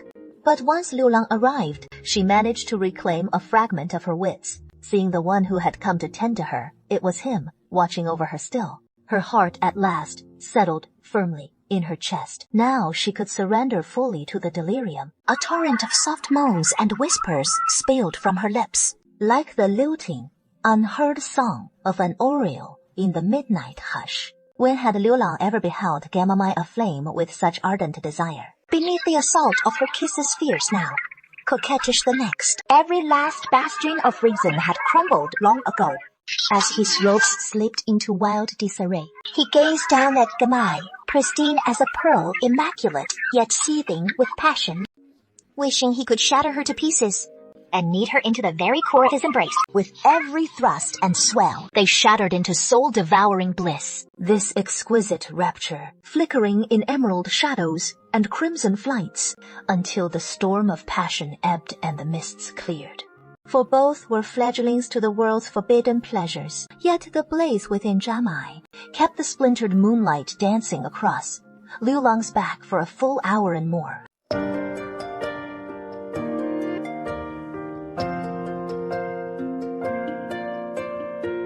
Last night, I bit down a bit too hard. Does it still hurt? Don't worry. It is just the after effects of Junior Sister's medicine leaving you deaf. Next week we'll head to Xujiang's place. He'll prescribe a few doses of medicine and you'll be right as rain. I remember dashing off to the pawn shop. However did I make it back? Liu Lang 给他钱. Write it down for him.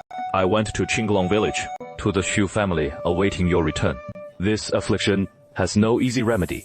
Yet Himai beheld those vivid crimson traces upon the bed, her cheeks burning with heat and shame, tinged with a quiet sorrow. Come, let me take your pulse. There she was, Himai, her face awash with tears from weeping, utterly aggrieved, now too bashful to meet his gaze. So she burrowed deeper into the covers, over and over.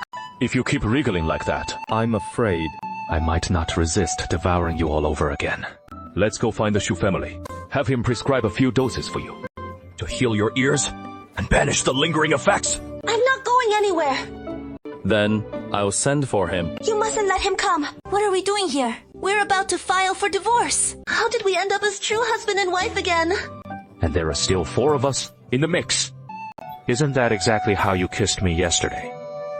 Do you still remember? Yes. Do you? I want to go back. What for? I can manage just fine on my own, without being mistreated by you. How am I mistreating you? Didn't you used to clamor about becoming true husband and wife with me? The lie you told me hasn't faded yet. 小黑, go close the door. No peeking! Absolutely not. Here we go again. Clouds parting after the rain. The two of us drifting into a hazy slumber. I figured long ago that Himai wouldn't come, and it is truly inconvenient for me to go over there. That brother is kindly offering you some advice. In all things, know when to hold back. No need to stir up trouble on Shenling Ridge. Hime, I've heard their camp is pitched just outside Qinghai town. Why don't we head over and see how General Ma's faring? You go on ahead. I'm staying put. And there'll be something nice to sip on too. Dear sister, won't you come along with me? It has been 7 or 8 days since I last laid eyes on Ma Er. And hasn't it been ages for you and brother Liu Lang too? I don't want to go. If you're set on going, why not just ask Chonghua instead? Chonghua tied the knot the same day as me. But her folks are run off their feet right now. Unlike me, with all this idle time on my hands, everything just handed to me on a platter. Alright, He-Man. I'm really not going. I mean, you shouldn't go either. I've heard the soldiers in camp are awfully fierce. Just think, they spend their days slaying foes on the battlefield, carrying that heavy aura of slaughter about them. You're a new bride. Best to steer clear of a place like that. Which is all the more reason you should come with me. You're so brave. You can watch out for me, right? Under Shang Kao's relentless chattering, Himai finally throws up her hands in surrender, agreeing to tag along to the camp with Shang Cao. The camp lies 10 li beyond Qinghai town by the Mingyou River. The pair setting out at midday in a donkey cart. And by the time they reach Qinghai town, dusk has already fallen. After entering the military tent with Himai and Shang Cao, she glanced toward the upper seat and caught Liu Lang, in full military garb and armor, his eyes fixed unblinkingly on her. You look quite dashing in this outfit. You really are General Ma's nephew, aren't you? Yes. You're so clever. You even figured it out. Being General Ma's nephew. What is so surprising about that? Aren't you General Ma's nephew's wife yourself? I've come to bring you the clothes. Worried you might catch a chill. But now I see you bundled up in that thick armor. You won't be cold at all, will you? This armor's awfully heavy, though. Not comfortable to wear in the slightest. The clothes you sewed for me are so much better. If only you'd come along too. I'd have gone out to meet you myself. I didn't really want to come. Shang Kao insisted on dragging me. And Himai said you were missing me, but you wouldn't swallow your pride and show up, so I had to haul you here. We'll head back together in a bit. The Ira mine arrangements are nearly complete. We can send troops to garrison it tonight. Originally, Uncle, Liu Lang, and I were all set to return to Shaoqing village shortly too. Have you missed me these days? So, have you missed me? Of course, I have. I've missed you so much, I'm going crazy. But I just can't come back to see you. My heart is burning with anxiety. Looks like I'm still not as important as your military duties. And your longing is just so-so. Military duties are indeed crucial. But if you want to see me, I'd even carve out time from my meals to come see you. But aren't you the one who doesn't want to see me? I'm worried that if I come back, you'll run out of the house again. Then, what am I supposed to do if I can't find you? Himai, are you still... I've long forgotten that incident. But you loosen your grip a little. It is too tight. I can't breathe. I remember you used to love the way I held you so tight. It should be just right for you. Well, that was in the past. This is now. As for you now, you don't like me anymore.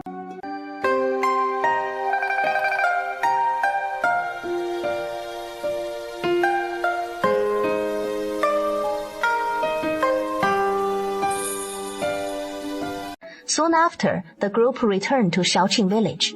Come on, dear sister. Let me toast you with this cup. Master, how could I allow that? You are Liu Lang's master. It should be me toasting you. I've earned some respect in the army. But seeing you all feels just like seeing my own children. So warm and close. A while back, I heard that rascal Liu Lang mention that he'd wronged you and wanted to come see you, but truly didn't dare. So he confided in me everything, from how you met to your marriage. Himai, about him keeping this from you, Liu Lang was truly in the wrong. If it were any other girl in the world, she'd surely make a huge fuss. No one could fault her. That boy's got some luck, landing such a virtuous wife. Now his ears finally get some peace. Master, You know, Liu Lang, he is carrying out His Majesty's decree to secretly survey the iron mines near Lijiashuang, right? This isn't a simple mission. It demands going undercover, right up until the very end, when he can finally reclaim his identity. All this time, he can't reveal who he is to just anyone. And if he told you the truth, he'd face severe punishment. And you'd be dragged into it too. My disciple's always been one for deep devotion and loyalty. And after finally finding a wife, how could he bear letting you suffer? Master, this is really just a private matter between Liu Lang and me, and we've hated pulling you into it. We truly feel awful about it. Rest assured, we'll sort it out between ourselves and won't trouble you any longer. Well, I did lie to you, and it was truly my fault. As my master once said, if I were to reveal the truth to you, first, it would mean breaching imperial secrets. Second, even if I did confide in you, it would only bring greater peril upon you. That is why I've kept it from you for so long. But why resent the name Yang Liu Lang?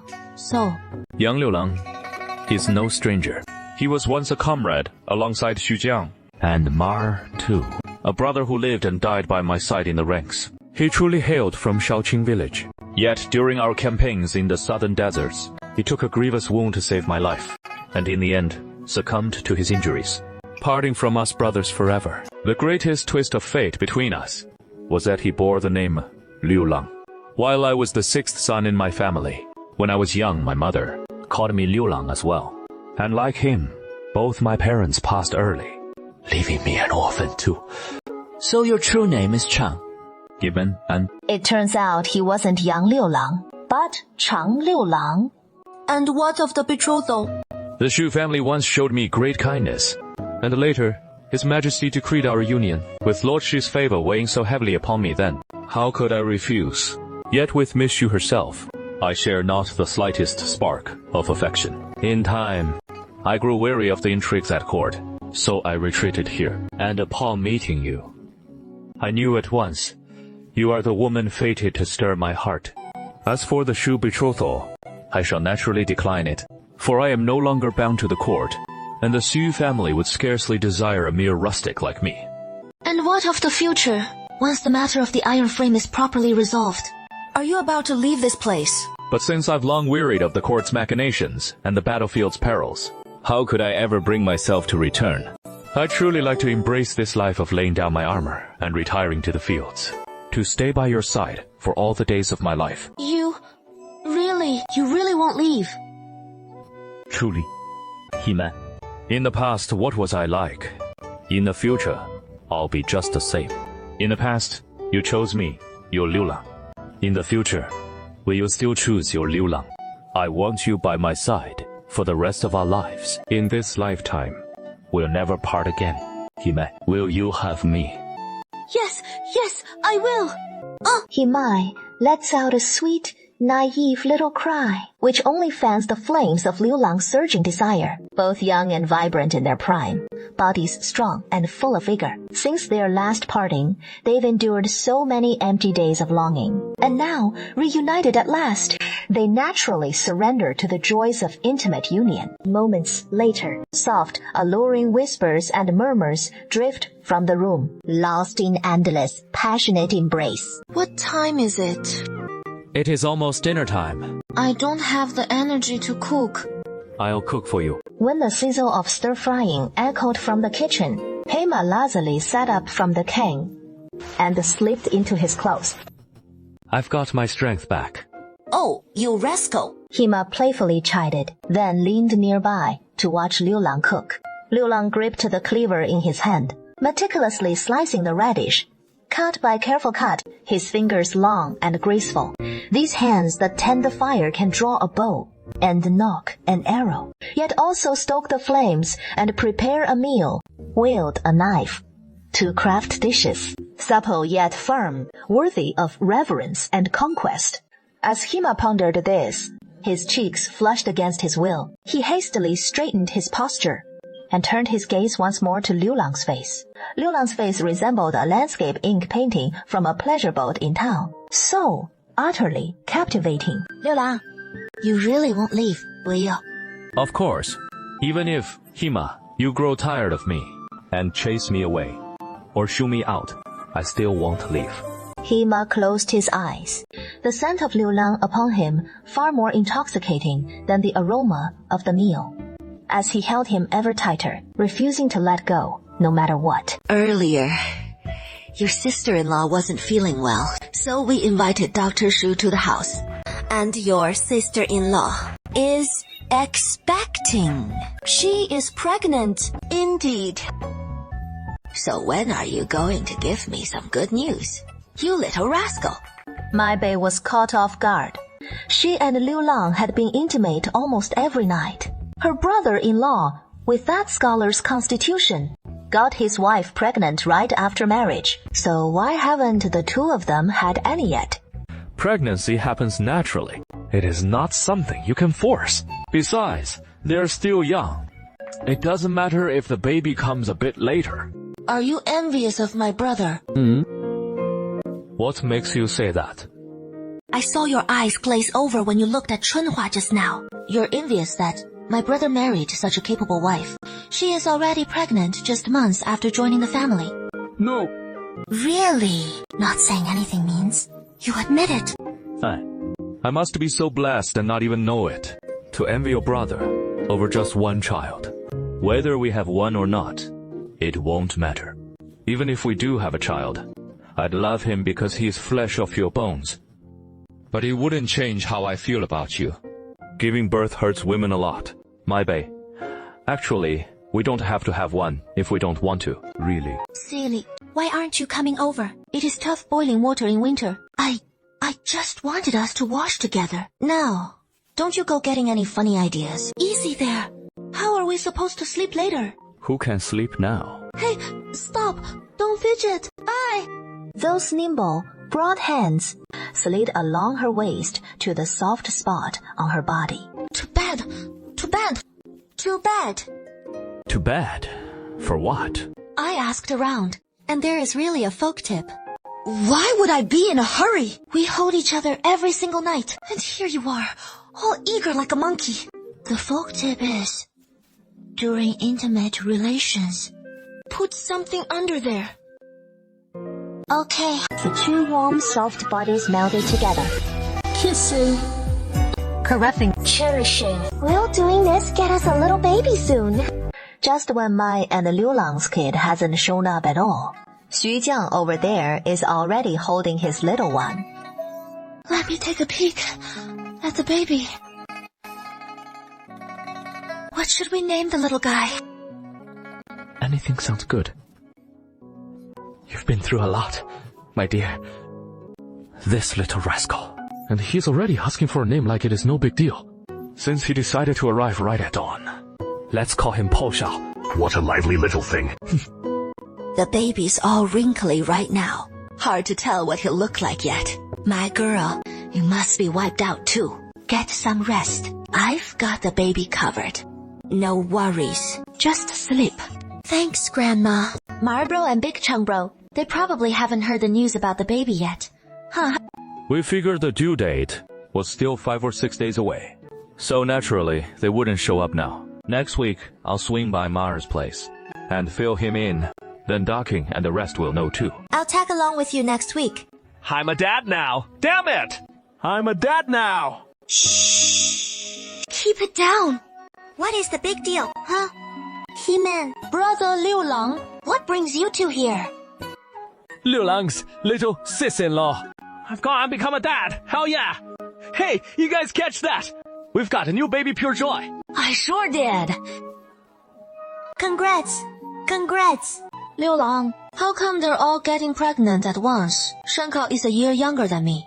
And she is even expecting. We've been trying so hard for days now. So how come it is not happening yet? It is no use knocking on the door. Yeah, isn't it just getting pregnant? What is the big deal? Heavens, people who got married after us are already parents. We need to have one quick. This isn't something you can rush. Himai, let's hurry and have a baby. Even if childbirth hurts a bit, it is nothing. Every woman goes through it. Whether we have kids or not, I don't mind either way. Being with you is already enough happiness. Himai. Little sister Qinyao is so much frailer than me, and she made it through. How could I not? Himai, you really don't need to be in such a hurry. Besides, we're already trying quite frequently. Liu Lang, is it too much for you?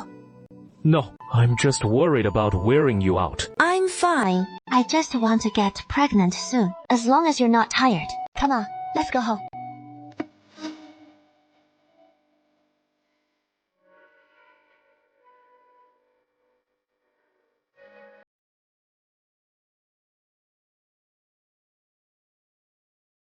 Girl, where is your home? Do you have any family? Are you lost? How about we take you to report to the authorities? Liu Lang, she seems to be mute. She can't understand a word I'm saying. Then, shall we take her to the Yamen? What would happen if we took her to the Yamen? There are plenty of wanderers like her. Some refugees from disaster, some trafficked here against their will. Once they reach the Yamen sends officials to escort them to a courtyard shelter. A place for folks like her, living on thin gruel day after day. Just enough to keep starvation at bay. How tragic. She wouldn't even get a change of clothes there. Mai gazed at the woman's filthy rags. A wave of sympathy swelling in his heart, mingled with an indefinable flicker of something more. It sparked a daring choice in him. Bring the woman home first, and let her bathe. Go. Don't fuss now. Can you wash yourself? If you can manage, I'll step outside. That'll make it simpler for us both. There. Let's get you cleaned up first. Be a good girl and wash well. Then I'll take you home. All right. How could the woman before me be you? Wasn't it just last year? The very patient he and Liu Lang saw in Chu Baishui's care at that hillside shack. Didn't you leave with Dr. Chu? How did you end up back here alone? Did Chu Baishui get separated from you? Aren't you heading to the imperial capital? What happened to you? Tell me about it, so I can help you out. What is your name? You gotta tell me. Right. Your surname is Zhong. So, what is your given name? Such a fine beauty. How'd she end up so addled? What a shame. Let me call Xu Xiang over to check on her. That works. If we can cure her, then let's help her get better. A woman this beautiful. It is such a pity. You look so beautiful. What should we call you? I don't even know your age, but you're older than me anyway. How about we call you Zhou Marin? Do you like that name? Then, from now on, you'll be Zhou Marin. You too sure, love, sticking your noses in. There are plenty of wandering vagrants these days, so Shu, why bring one home? And now you want to treat her illness too. Come on out. Brother Shu's here. Let him take your pulse, so we can treat you. If you don't come out, then I'll just call Brother Shi in. Why hide in the cabinet? Come out. I don't bite. Hey, don't hide. What is there to fear? It is just a pulse check. It won't be off the mark. I've heard of those doctors who do the mystical thread pulse diagnosis. Can you do that mystical thread pulse thing? That mystical thread pulse nonsense is all baloney. Just a con artist's gimmick. How could you fall for that? Never mind if not. She won't cooperate. What now? Then there is nothing I can do. So I'll head back to the kid. I was just stepping out while Pingyao was nursing when Liu Lang dragged me away. No word from Brother Song either. Brother Chu's only been gone about a month. He is probably still on the road right now. Looks like we'll have to put Zhou Marin up at our place for now. No choice but to do it this way for the time being. I can't keep sleeping with you every night. You're a grown man now. Can't you sleep by yourself? No, I'm not staying with you tonight. This little bed can't fit 2 people anyway. I'm heading back. And now you're crying. This is the last night. Tomorrow I have to go back to my own bed.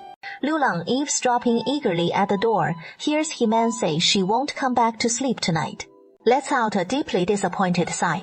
The next day he spends another day at home with Marin. That evening, as expected, Marin lets him return to the room with Mai. Tomorrow, we're all heading out to set up the stall. What about Marin at home? How about sending her to Grandma's? No. Sister-in-law is pregnant right now, and she's already our top priority for protection. Grandma looks after her every day, and Aunt's not here. Adding Marin to the mix right now. No way. Forget it. Let her stay home alone, with the doors locked tight. I'm worried about Little Black and his gang. Why not bring her along? Then, let's bring her. Keep her close. Have her stay in the shop, not letting her step outside. What about the shop? We've got 5 or 6 pairs of eyes there. Can't we watch over one grown woman?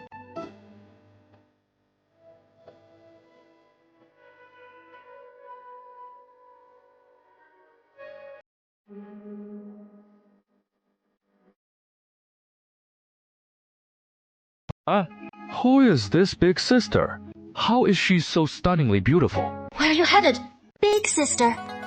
Her name is Marin. Beautiful sister. Beautiful sister. Beautiful sister. Are you hungry or thirsty? Don't sit right here. I just threw up on this patch of ground. It is still wet. It'll soil your feet.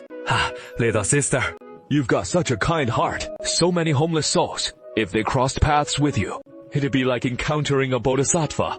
It wasn't long before the steam rose from the bun shop, and the savory scent of radish, mutton, offal soup, and porridge drifted afar. Here, try these pan-fried buns. And some meat pancakes too. Here, you go. I'll eat standing, so customers won't be kept waiting later. In the afternoon, Shu Jiang was summoned over once more by Liu Lang. And with Mabon, they schemed for Shu Jiang to take her pulse while Marin slept, to diagnose and treat her illness. But no sooner had the door cracked open than a pair of gleaming, glossy black eyes peered out from within. Xu Jiang, wary of the shove Marin had given him that day, dared not push his luck. He handed over the herbs and turned to leave. It is getting dark now. Himai and Mai stood hesitantly at the door, gazing toward the hillside. Stars filled the night sky, but still no sign of Zhou Marin. I'll go look for her. Hey, Himai. You can't go up the mountain at night. But Zhou Meiren... The beasts on the mountain have been hibernating for so long, and now they're stirring. You know what could happen if you go up there now. If we really need to search, send Xiaohai first. Go check it out. The mountain don't go too far up. The two of them waited anxiously inside for a moment. When Xiaohei came back with a strip of cloth in his mouth, wasn't that the exact fabric from the clothes we sold to Zhou Marin? Xiaohei, lead the way. Zhou Meiren, Zhou Meiren, Zhou Meiren, where are you? Come on out. Let's go home. How about some late night snacks? Zhou Meiren, why'd you wander off here alone?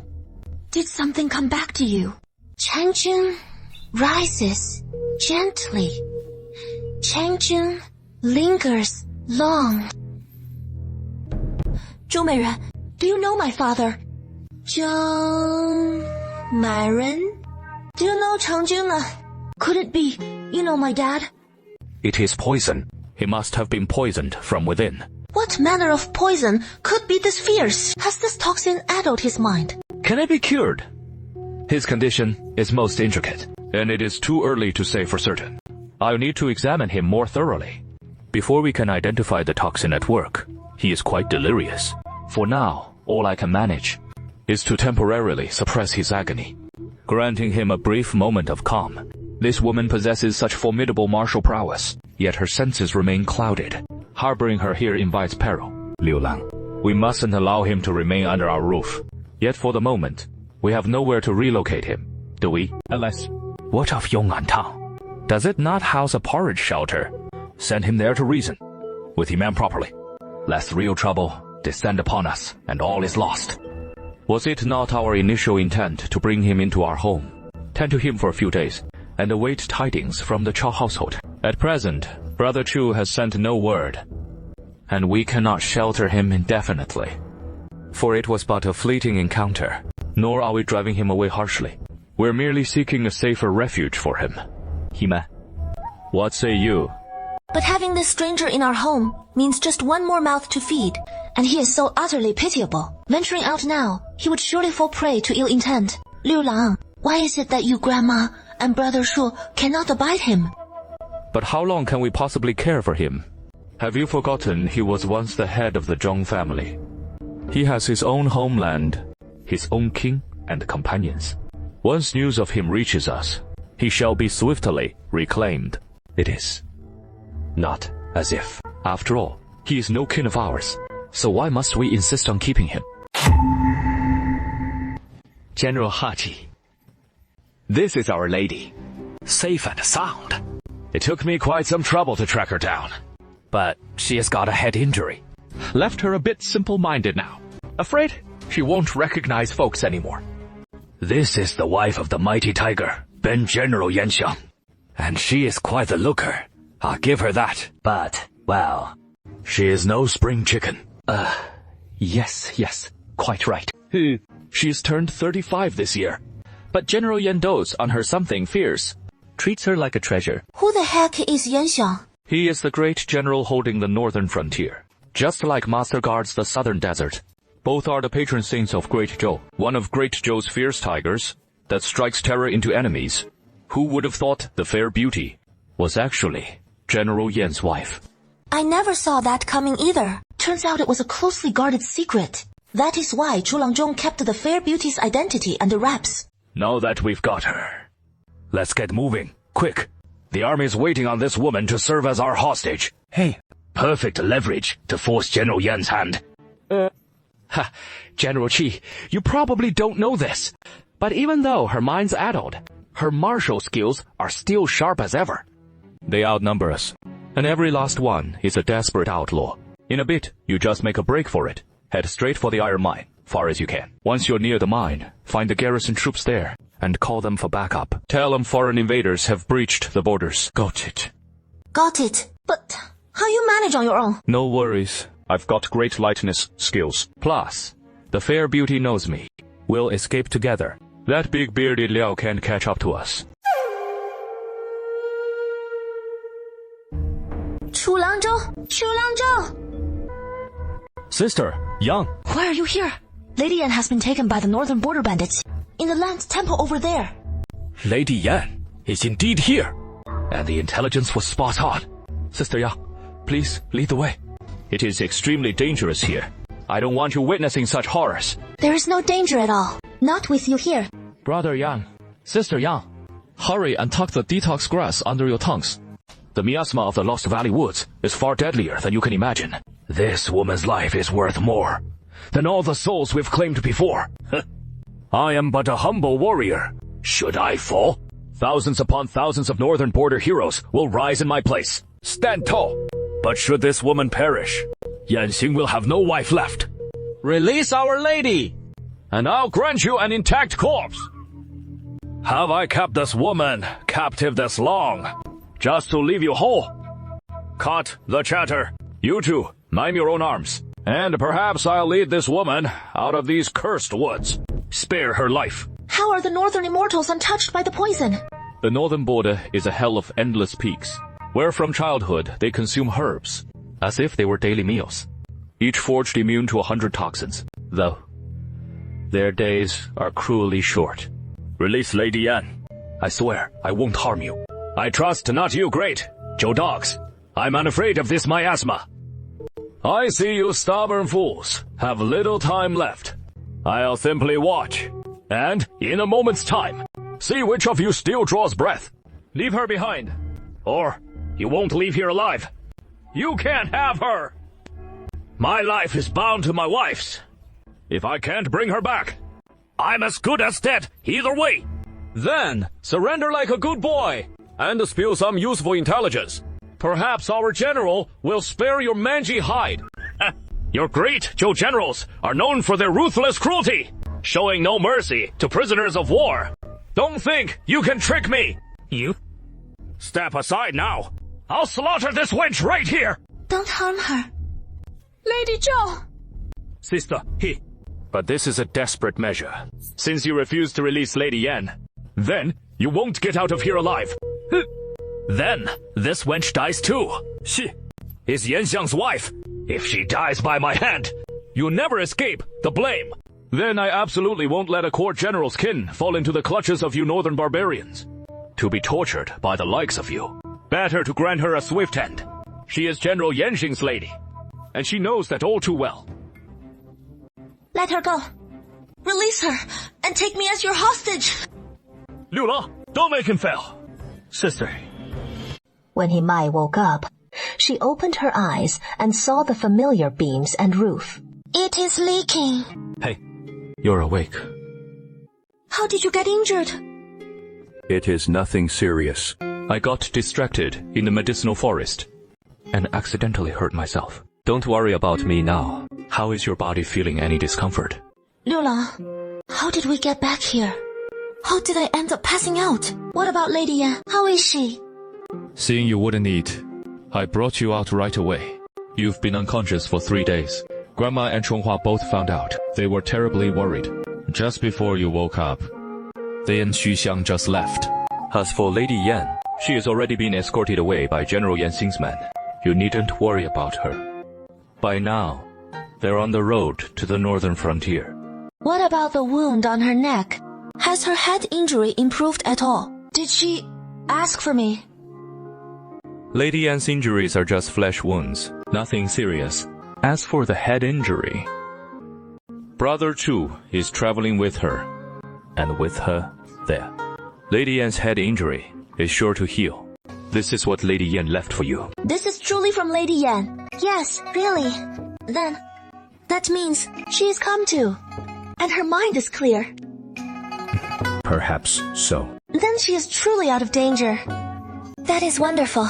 Liu Lang, did you hear that? Zhou Marin actually said she and General Yan enjoy reading my letters. The ones I wrote, aren't they something? Who knew I had such a way with words? It is all the stuff you put down on paper. And to me, it is sweet as honey. Since Madame Yan wants you to write more, then go on and write. I'll grind the ink for you. No need yet. No need yet. I need to gather my thoughts first. What should I say? How about writing about how business is going at the store? That won't do. It just read like a dull ledger, and Zhou Marin and General Yan would be bored to tears. How about this? Write about the store business you remember. Just the things that catch your eye. And whatever comes to mind after that. Next year, we're planning to get our own place and open up a shop in town. It is all tied to you. So Madame Yan will love reading it. Yes, yes. Write it well. Then, once you're done, I'll get it sent out for you. Aunt Xiuzhen, I heard Uncle Yangguang's been hauling goods to Linjiang a lot lately. Wondering if he has picked up any word on my brother over there. A while back, weren't you hauling goods to the Linjiang side? And you spotted someone at the dock. But in the end, you saw this young fellow right by the dock who looked just like He Lin. Then, what? Did Uncle Yangguang call out to him? He did. But when that young fellow heard Uncle Ning Yangguang calling, he just scooped up the child and ran off. The young man had this little kid riding on his shoulders, and they looked so close, like father and son. I have words for you. I have words for you as well. In a few days, I'm afraid I must make a trip to Linjiang. You're going too. What business do you have there? Do you remember that smoke and flower house I once told you about? That place. It is not a real pleasure house. It is a relay station master set up to plant spies in Linjiang. This afternoon, word came from the relay station. He Lin never even sat for the imperial exams last year. Halfway from the capital, he turned back to Linjiang. And there, he is living quietly with a young widow and her child. None. Is that truly He Lin? Are you certain? The brothers at the relay station, their intelligence has never been wrong. Tomorrow, once I wrap up my duties, I'll take a boat straight to Linjiang. If He Lin is indeed there, I'll bring him back with me at once. Then you must return swiftly. Of course, I'll hasten back. My dear little lady awaits me at home. If I don't hurry, how shall I make little dolls with her? I'll douse the lamp. That night, the sand mat beside the bed quivered gently in rhythm, soft murmurs spilling forth from within, adorning the dim, silent night. Where did you slink in from? You thieving wench, coming to our village to snatch the kid. Who is trying to steal your child? I've got my own kids. Yes, it is He Lin. She misses the little one and sent me to bring him over just for a quick peek. Where'd this thieving hag crawl out from? Daring to grab my hair like that? You're He Lin's sister, right? He Nai's here to snatch Xiaohu away. Quick, report her to the officials. Report to the officials my foot. You bunch of country bumpkins. All that is rattling in your thick skulls is reporting to the officials, huh? Do you even know who you're messing with? Just report to the officials. Mom's gonna report her to the authorities. Sister-in-law, don't fret. I'm right here with you. And the Liu Lang's got your back too. No harm will come to you. Oh, right. Xiaohu, hand him over to me. You run and fetch the village head. Have this child. Stealing woman locked up. Heck, I tell you to go and you actually bolt. Don't you recognize me anymore? It was your brother who sent me to pick up the child. What is eating you that you're picking a fight with me? Where is my brother? He is in Qinglu village. He lives in Qinglu village. What incarnation is he doing in Qinglu village? Coming to see our kids. You think you're the only one who can bear He Lin's children. Every woman's got her own patch of earth. And with earth, you can plant the seeds. Sister-in-law, you head on home first. Hey, kid! It has been years since we last met. And here you are, same as ever. But you're not quite the girl from before. Fancier threads now. Face a touch rounder. And that womanly glow about you. Whereabouts in Qinglong village is my brother? At the post station. If you want to go hunt him down yourself, I'll show you the way. Auntie! Auntie! Younger sister! Ling He Li, this is all your fine doing. Younger sister, what did you say? Don't you dare call me sister. I don't have a fickle brother, like you who abandons his wife for another. I didn't. And to think you're supposed to be a scholar. Where is your conscience? It has been eaten by dogs all these past 6 months. Do you have any idea how Grandma and your sister-in-law have been worrying about you? You've got a woman and a child out there now, so you just don't give a damn about your wife and kids back home. Do you? I've sent so many letters home these past 6 months, telling you all not to worry about me, saying I'd be back home in another year or so. It has been half a year since I last saw you, and now you've even learned to lie. If you'd really sent letters home, how could we not have heard a single word? It took Liu Lang so much effort just to track you down. He Li, save me! Your wife's gone mad! You filthy vixen, so lofty and grand yet, you never even bothered to visit the port. So high and mighty, you didn't even see little Tiger being born. And still, you had to seduce him right under our roof. Not even a glance at me and our son! It is all because of you, you vixen! It is all your fault! I'm going to kill you! Let me go! Hey, Liu Lang! Liu Lang, help! Oh, heavens! Help! Murder! I'll slaughter you, you vixen! Chunghua, I thought you weren't the type to make such a fuss over nothing. Sure and I have absolutely nothing between us. This time, I brought Sure and Linger back home. It is not what you all imagine. Linger, poor child, has endured hardships since infancy. For her and her son to have survived this long has been no small feat. In that moment, I thought of Chunghua and the child she carried, unborn, and felt their pain as my own. My heart overflowed with compassion. You know that child isn't yours, don't you? Of course, he's not mine. I know. Of course, I know that. Linger, she is. Not him. Their plight, mother and son, is truly heartbreaking. So I took Linger as my own. That is what I intended. These past few months, I've been looking after them in Linjiang, and they've been cared for by Sure as well. Now, with throngs of refugees flooding into Linjiang, that is why I brought them back here. To help them find a safe place to settle. No. Why didn't you go take the imperial exams? I can never take the imperial exams again. Brother, what did you just say? From now on, I can never take the exams. I can't earn a degree or sit for the metropolitan exam. Why? Because I've been banned from the exams. Forbidden for life from ever stepping foot in an exam hall again. Sister, I want to settle Sure and Linger's household registration here, and then transfer it to our family. What do you think? I want to move Sure and Linger's household registration to our house. And have Linger take our family name Lin, so he can grow up as brothers with Xiaohu. Why? Those poor aunt and widowed mother. It is truly hard for them to survive in this world. Sure was always bullied back in Linjiang. So, I want Linger to stay on in Shaoqing village from now on, where we can look out for each other. So that is your reasoning. Brother, have you even considered how your wife might feel about this? The boy's still so young. Do you know what he'll have to call Sure once he is grown? Be honest with me. Is this really just about helping? Or do you want to Sure in our home as your concubine? No. I'm just a down-and-out scholar. With no fame or fortune to my name. Why would I even think of taking a concubine? No. Even now that I've returned home in glory, I wouldn't dream of taking a concubine. I see. Brother, but there are so many pitiful souls in this world. And yes, Shufar and Linger are truly in a sorry state, but you don't need to help them like this at all.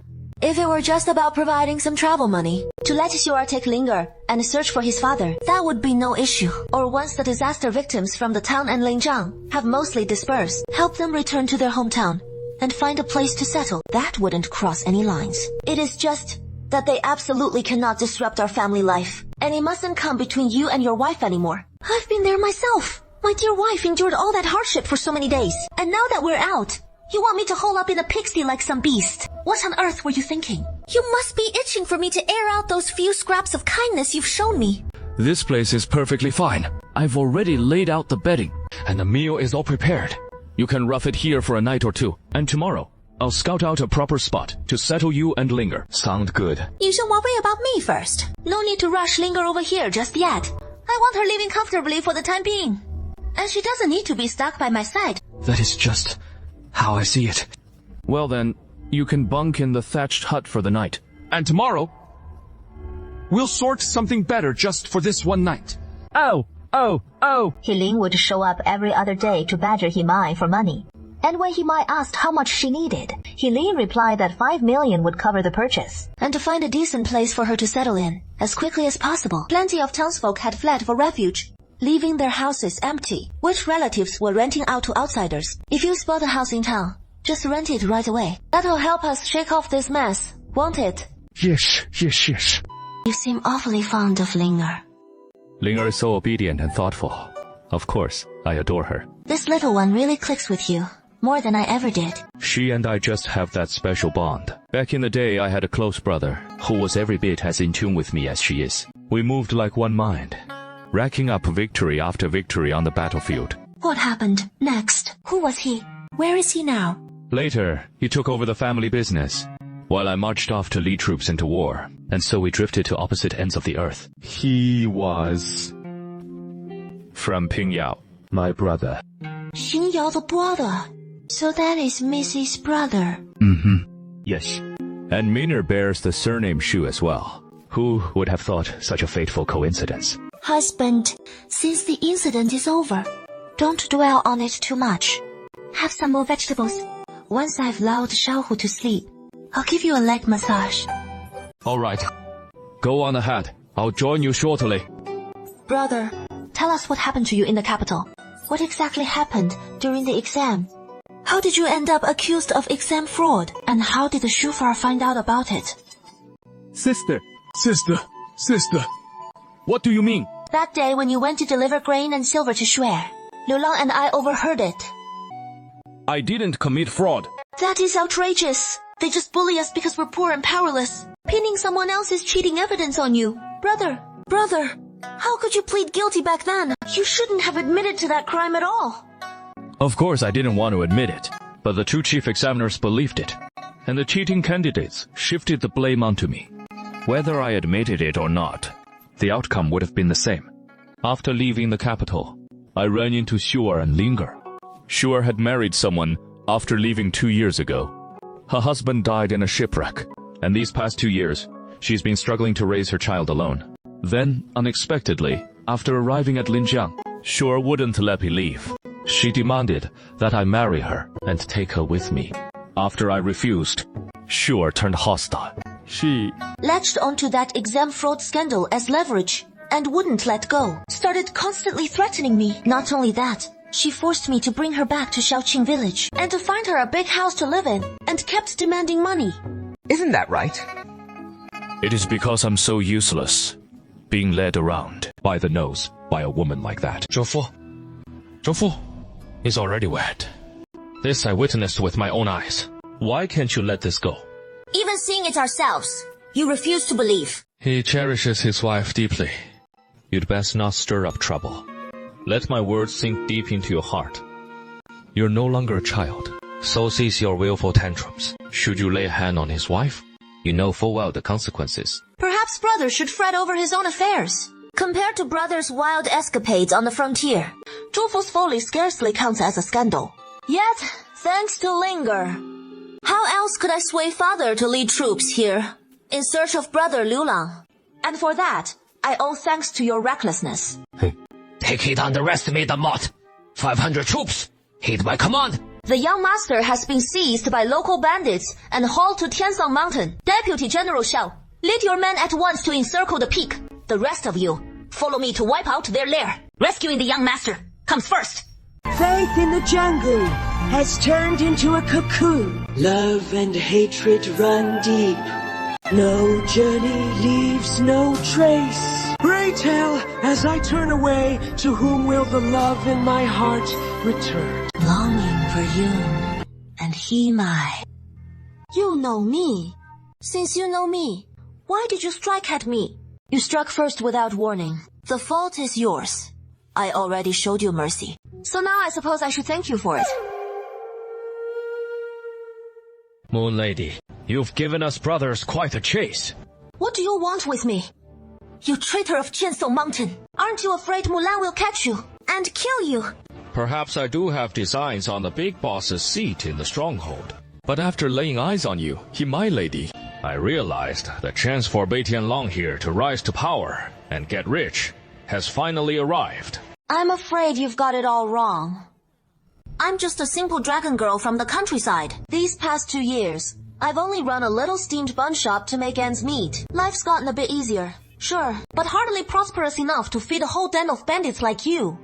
My lady, some folks just don't know their own worth. My lady, little do you know, you hold the fate of Great Zhou and Northern Frontier in your hands.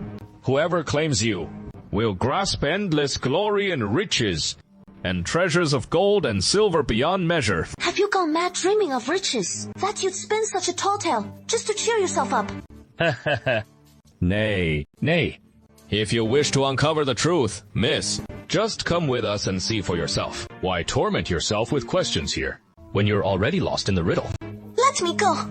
In a moment, when my husband comes out, none of you will leave here alive. If Miss Mai doesn't care about that woman and her 2 brats, then go ahead and struggle. Liu Lang, I'm alright. Brother Liu Lang failed to save anyone. Come on. Then, how could you possibly rescue them? I brought them up here, just to lure you, little lady, up the mountain to show yourself. Where are my sister-in-law and the others? What have you done to them? Rest easy, Miss Mai. Even just to make you follow us obediently, I'll make sure that woman and the 2 children are well fed and cared for, right? As long as you set out with us, I guarantee they'll be released, safe and sound. Why should I trust you?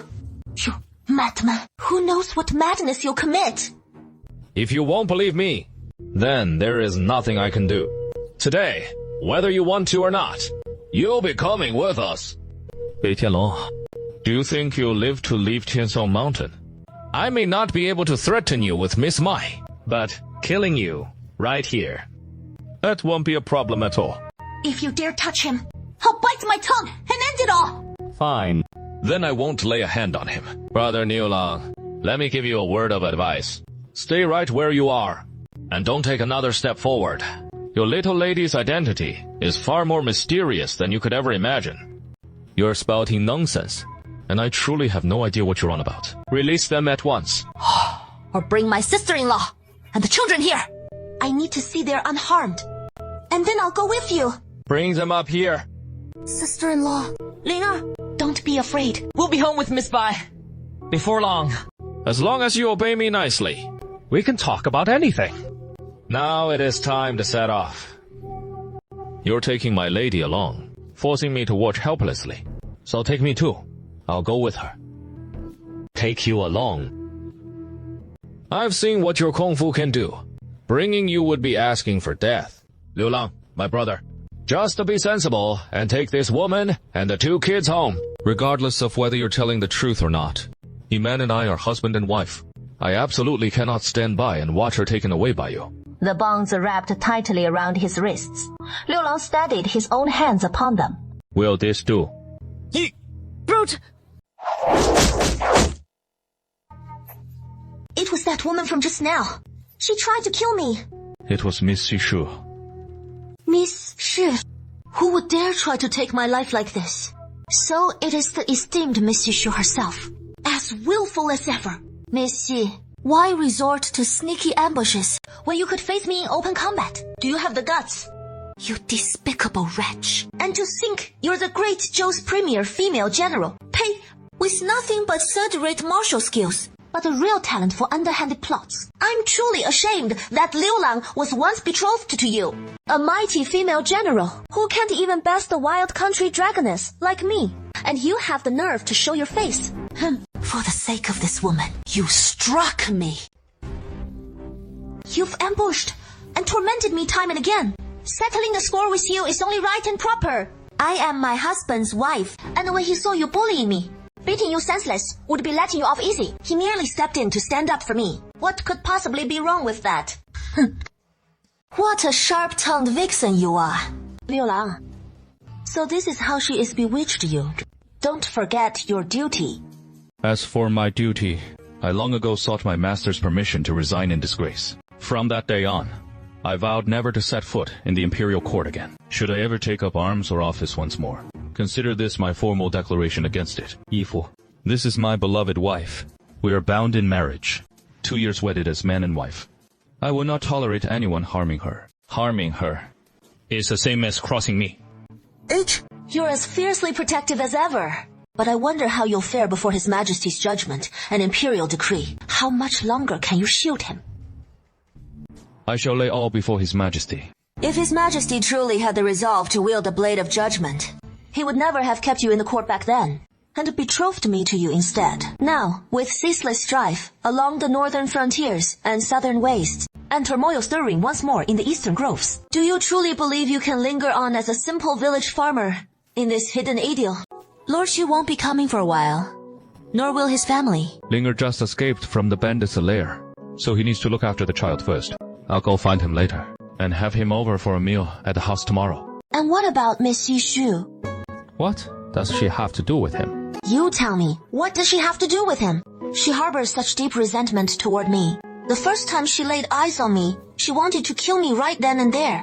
So why is that? Isn't it all because of you? It is my fault. Since I didn't have feelings for her, I should have made it clear to her sooner, rather than dodging her for years, keeping my distance all this time. So, just how far did things go between you two back then? What step? She was always by your side back then, battling on the sands of war. You two must have shared meals and beds, right? We did share meals, sure, but we hardly ever shared a bed. You two really did get that close, huh? There were always a bunch of us together, fresh off the battlefield, exhausted to the bone, collapsing wherever we could. Who had time to fuss over men and women? We all just piled in and crashed.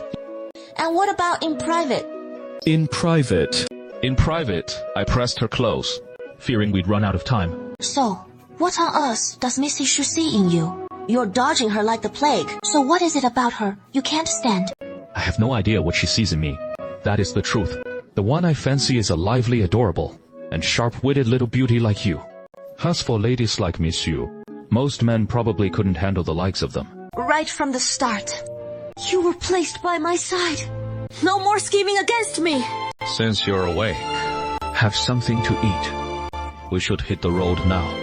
Let me ask you one more time. Were you sent to sabotage me from the very start?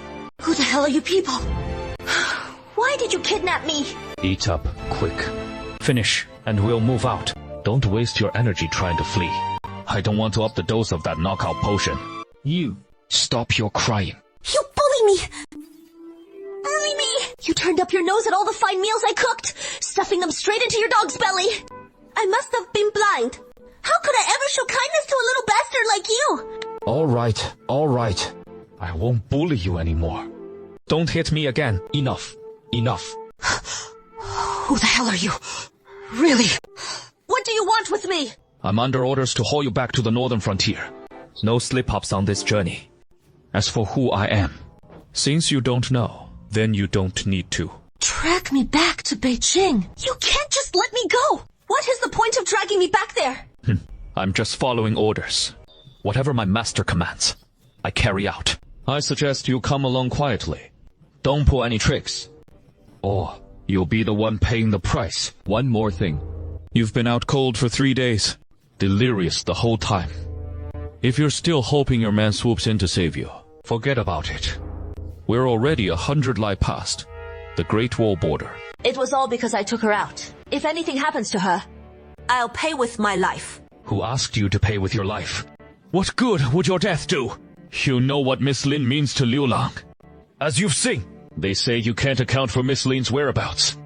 Do you think Liu Lang will let you off the hook? For the first time in his life, Shu Zhuofu felt utterly helpless. Ever since he was ambushed and knocked out on Little Qing Mountain yesterday, he too had fallen victim to that foreign poison and blacked out. When he awoke, he found himself in a tent in the military camp at the foot of the mountain. Now think carefully about those men again.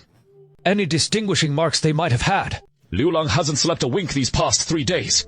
And if we don't find her, he won't rest until he does. I vaguely recall. They were all wearing veils. I couldn't make out their faces.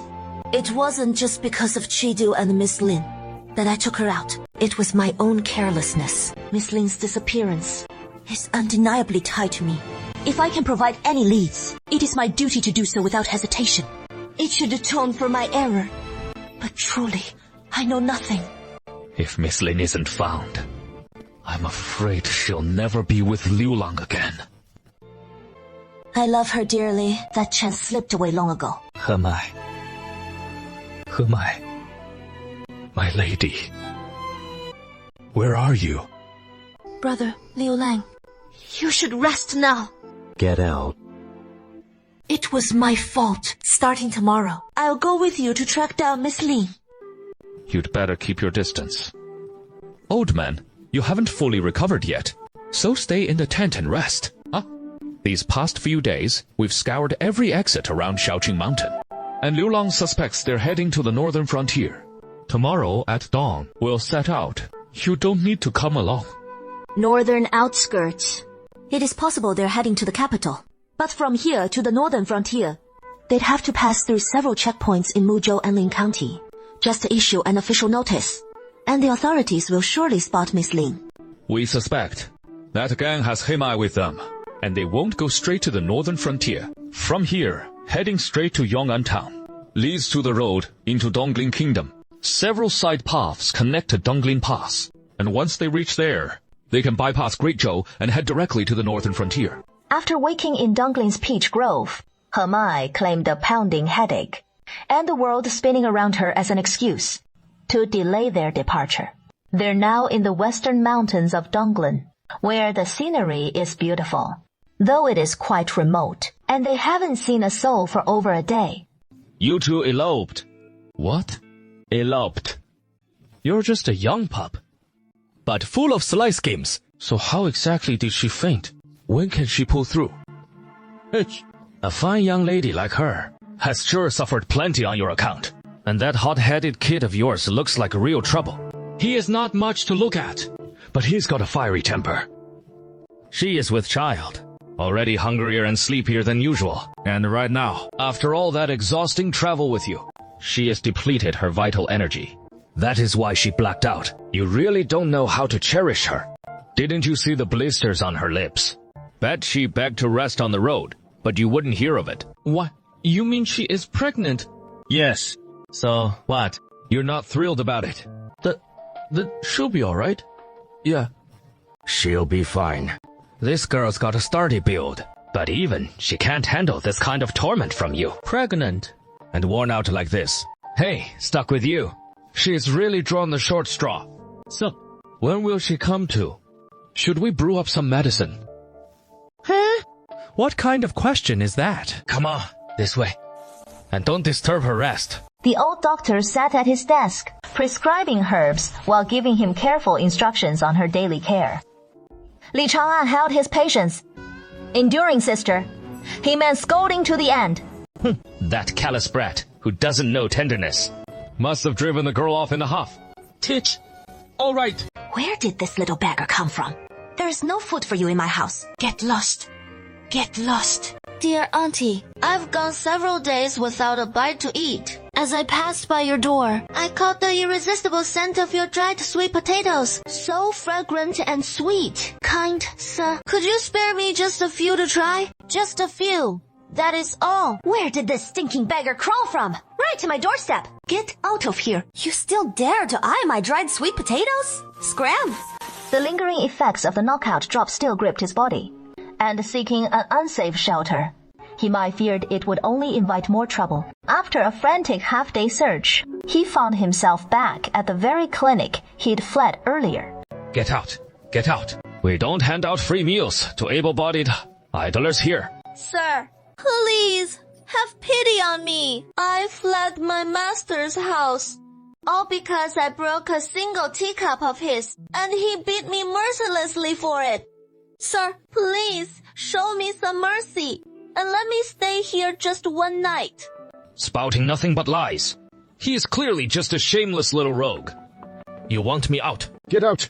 Get out! The old man huffed over, seized Himai by the wrist, and started dragging him toward the door. Himai clung on, refusing to budge, and as they struggled endlessly, the old man's face suddenly took on a peculiar cast. Never mind. Never mind. You can stay here for the night. Wash the bowl when you're done eating. Then, sleep in that room over there. Thank you, sir. Thank you. Thank you. Himai. Tears of gratitude streamed down his face, yet he couldn't quite read the glint in the old man's eyes. Why do you wear such a look of pity and compassion? Put this on. Old sir, is this Himai? Gazing at the bundle of fresh clothes in hand, the glued mustache is length, perfectly suited for Himai. The old sir saw right through the female disguise as a man, exposed by the guards. Could the one who examined me earlier be this very old sir? Old sir, I'll be on my way shortly. Where to?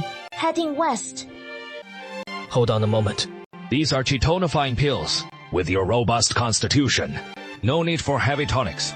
These will do just fine. If you're set on leaving, I won't stand in your way. But as a woman, newly pregnant, I truly mean to cut ties with that boy. Can you truly make it on your own from here? No, old sir. Who are you saying is pregnant? And you knew all along. Even you, soon to be a mother, had no inkling. I'm to be a mother? Though that boy yesterday was clueless about tenderness, you still must give him a chance to turn things around. Forgive him. It is also a mercy to yourself. Raising a child alone as a woman is no easy path. Himai could scarcely register the old sir's change of heart. Her mind, a relentless buzz. His words looping endlessly in her thoughts. Over a year of trying, she hadn't conceived back home. Yet mere days after her abduction from home, she now carried a child. It was as if the heavens themselves had played a bitter jest. In that instant, Himai felt neither shock nor joy, her hand drifting numbly to her flat belly. Yet deep down, she pondered, is a child of mine and Liu Lang already taking root here? Old sir, Changmo, your care these past 3 days and your immense kindness go without saying. Thank you. I shall repay you one day. No need for thanks just yet. I've taken to heart what you've said, that you'll return someday. Is that not so? Of course. It is. There is one matter I must share with you, and I hope you'll keep it close to your heart. Should you one day encounter the child who weighs so heavily on my mind, I beg you to send word to me. Let me know her fate. Old sir, pray tell, what is it? My granddaughter once lived in the southern deserts, where she came to know a general versed in the arts of war. Their hearts found harmony, and soon they were bound in love. Yet before long, she returned to her village to see me, only to discover she was with child. I urged her to stay with me in the countryside and bear the child there, then seek out the father once more. But she would not hear of it, insisting that he alone could safeguard her. And without another word, she departed. That parting has lasted a full 2 years. Now, her life hangs in the balance, unknown to me, save that the man she sought bears the surname Xu. Some years past, he was a general in Namu, and he dwells now in the imperial capital of Great Zhou. Beyond that, I have no further leads. A general of Nanmo. Surname Xu. Named Xu Kongquan. You know him?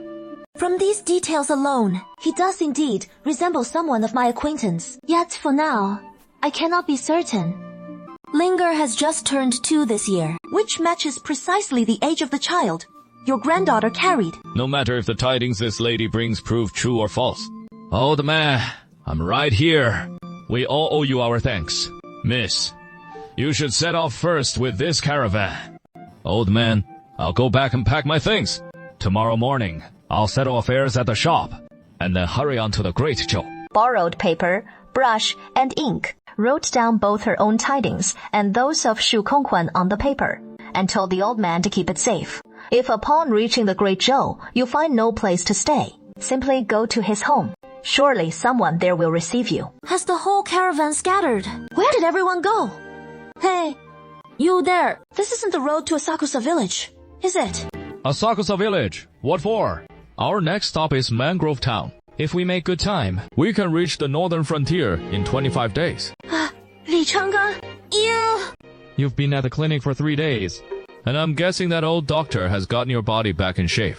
So this time on the road, there won't be any more delays, right?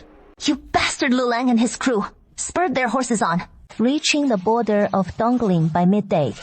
Along the way, Hima's portrait had already been circulated by the group, either posted on notices at the city gates or on stone pillars in the bustling markets. Brother Gale II, Have you seen the girl in the portrait? Whoa. Well, isn't that her right there? Innkeeper! Innkeeper! Come take a look. Oh my. It was just a few days ago when this girl was brought in by some young punk. And the kid wanted a room to share with her. But the girl flat out refused, insisting they weren't close at all. So the innkeeper reported it to the authorities, and they sent the bailiffs up. But that kid slipped right past them. And then they just bolted. Where did they go after that? Do you know? Nah, no idea. No idea.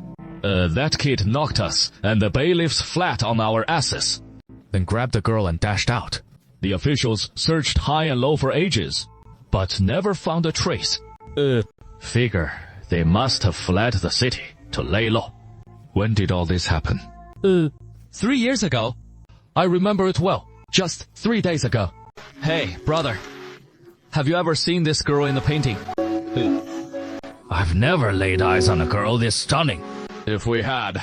How could we forget? Hey, Lula, come here, quick. See if this sea matches the one in the portrait. If I return as promised, I won't forget those I met along the way, the ones who showed me kindness. Through all this endless suffering, everything's well back home. Lula, if you knew this good news, you'd be overjoyed. Who gave you this letter? It was just as we were about to set off. That pretty boy from the old man at Diliang Pharmacy on Mingyue Street brought it over. Pretty boy? Isn't he a girl? No. You think I can't tell man from woman? Not to mention, that pretty boy bears a striking resemblance to the girl in your portrait. Where is she now? Hey, calm down. Liu Lang, easy now, easy. Speak up. I'm telling you, I already said. It was that little gentleman the old man from Diliang Pharmacy sent over. But then, out of nowhere on the road, some fella offers 10 taels of silver. Claims he's the little gentleman's brother and wants to borrow our carriage for a bit. Says he'll bring it right back once he is done. So we handed it over. Where to head? No idea. We got to the south gate, and their carriage was nowhere in sight. So they must have gone the north gate way. Out of Mijie Town. Straight on to Hongshu Town. You're all coming with me. Fourth, hurry. You head back to town and spread the word.